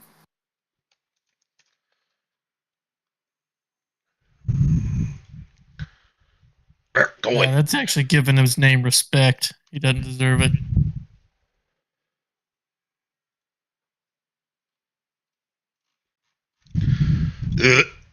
Anyway. Oh God. Crack Dad Defiant, because he's a crackhead, or he was at least, who abandoned his children. Where's the avalanche of media outlets calling for the convicted felon psychopath who incited insurrection and was found liable for sexual assault to drop out of the race? You know, if President Biden was rambling about sharks and the late, great Hannibal Lecter, every newspaper would be calling for him to drop out. Drop out, Trump.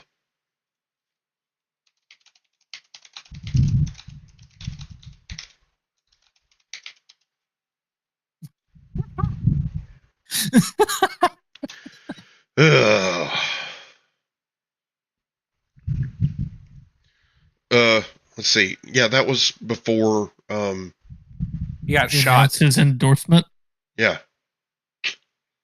Well, you announce your endorsement. That doesn't mean you can't. Trump did not require stitches after rally attack. Yeah, because it's a tiny fucking hole in his ear. Just it's put a hole. Band-Aid on it. Let it heal. Like he has been. Fucking. Oh my God. Go shoot a gun. Figure it out. I need losers. some of them socks. I need some of them socks. Freedom socks. I do have a pair of socks that have his George Washington on them. Oh, hell yeah. They were my birthday present from Kate and her mom last year. Why does she look like a fucking emo kid? Because she probably was. I mean, this is the look of a lady who was on Jill Biden's Secret Service detail for years before she became the director of the Secret Service. So I have not seen Joe from George yet. Oh yeah, she's been pretty quiet lately, or I'm just not seeing her. Probably because her shit's getting wrecked.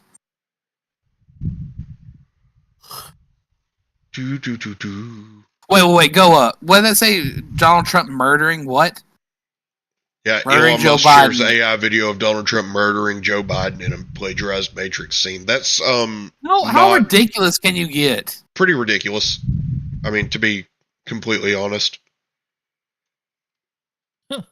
Let's see. Like, forget the fact that Donald, like in the video, Joe Biden's trying to murder Trump. I mean, Look, at this point, let's be real. They're grasping for anything to keep them afloat.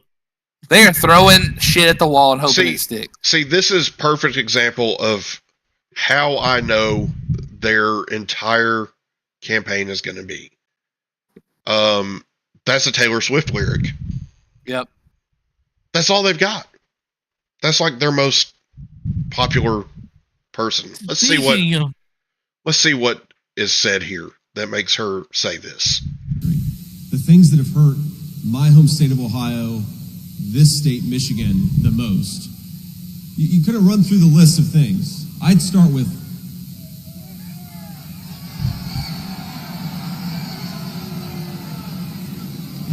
what? Obviously Gretchen Whitmer's a problem. I'm talking about even the things that hurt. What?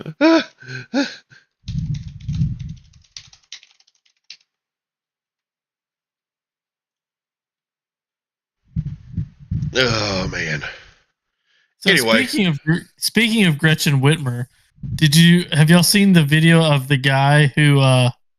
Oh, this video is fucking hilarious. The chick smoking crack or weed?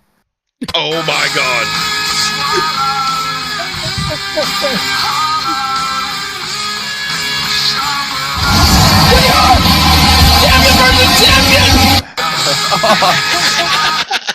No, that's crack. She's smoking crack, Joe. Is she smoking weed? Is that what you said? Yes. Hey, you never know, man. That's exactly what he said. No, speaking of Gretchen Whitmer, though, today someone was at the Trump rally. It was one of the guys who got arrested for that whole plot. Yeah. And he laid out everything, talking about how Whitmer coordinated with the FBI and she cleared her schedule and everything. Yep. So Eric Swalwell's But when I was building the wall, I said, "You have to give us 28,000 soldiers," and they laughed at me. I hate when people laugh at me. I hate it. No, it's so disrespectful. They laughed at me. We won't do that. But when I was, yeah, I'm pretty sure you hate it when you get exposed by Ben Shapiro for fucking Fang Fang. Motherfucker. Or the fact that your parents are truly disappointed in you. Congratulations, you became a Republican.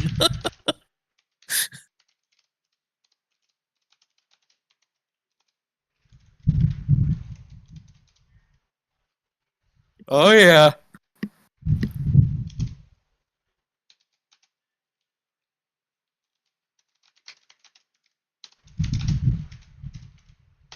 That pee-pee shrunk.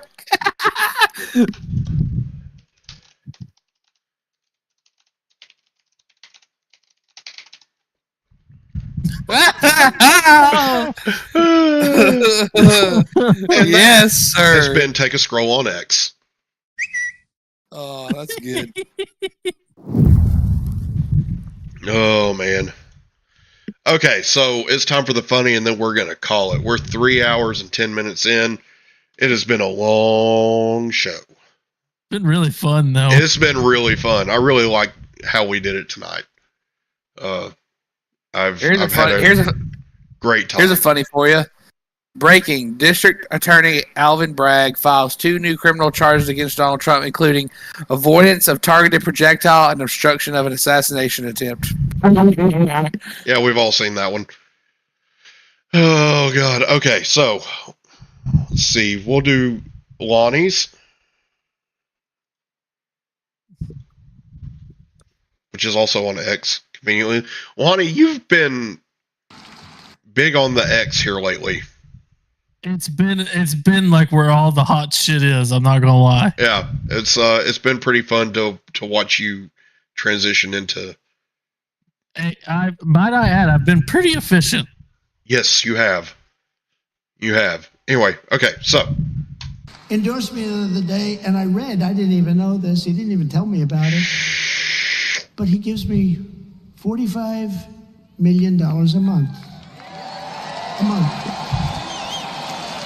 Not 45 million. Gives me 45 million a month. And I talked to him just a little while ago to say I was coming here, how you doing? And he didn't even mention it. He didn't mention. I mean, other guys, they give you $2 and you got to take them to lunch. You got to wine them, dine them. No, he's a great guy, he really is. But Elon... Let's see. Let's just see here, real quick. Let's see. 45 times 4. That's $180 million that he's going to be giving him. That's just Elon. Okay.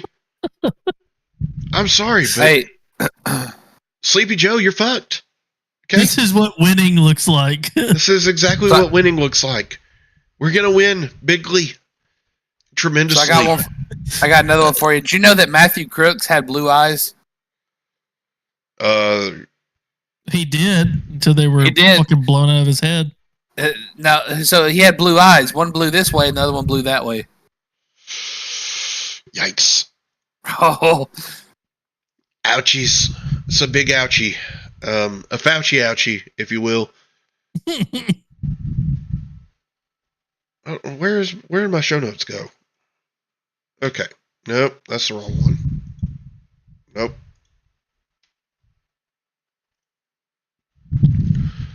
Okay, so what is this reel that Joe has... What the fuck is that? What's up with you and fucking Fupas here lately, my guy?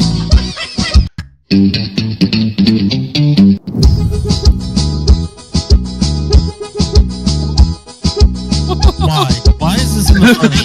This is disgusting. It's Why?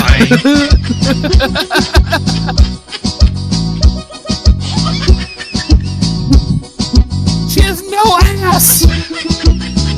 She's got that no ass at all disease.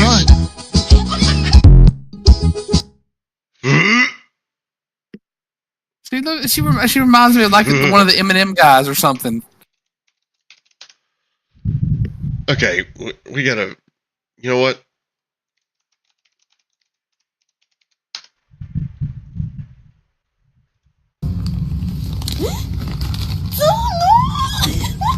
Oh, that's a lot of catnip. That is a lot of catnip. He's about to be high. Boy, I tell you what, I can smell colors. Their bodies are glazy.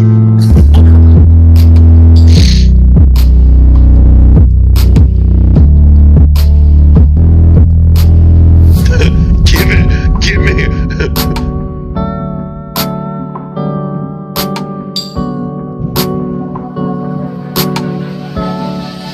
No, we're okay. Drugs? This Look, is man, awkward. I can smell sounds and see colors. I'm fucking. How will my cats react to fresh catnip? Mowgli. 100 tense headbutts. Smells good. Bagheera. 10,000 attack. Did not like it.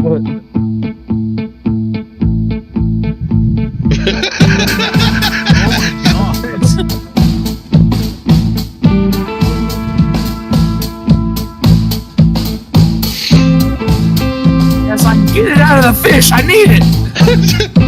And that it was one of the best Meowiwana. outfits, so we decided to let George be the judge of that. George is an expert in all things catnip. Somewhere around here, we realized that this is a high quality thing. I am so stressed. Try this.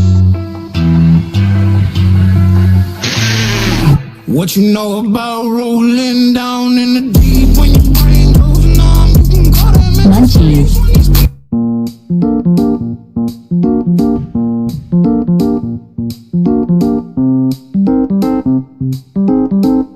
Oh, I love cats on catnip.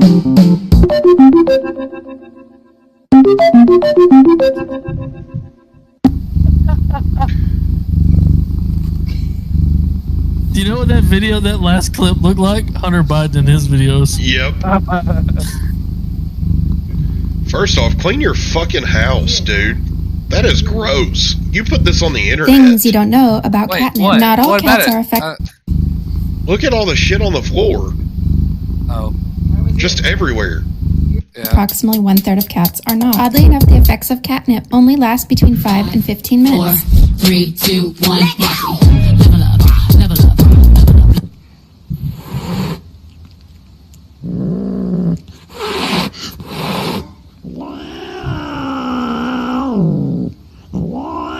Cat's like, the hell you say? Use the fuck out of me. Cat's like, hell you say? Oh, a smushy face cat.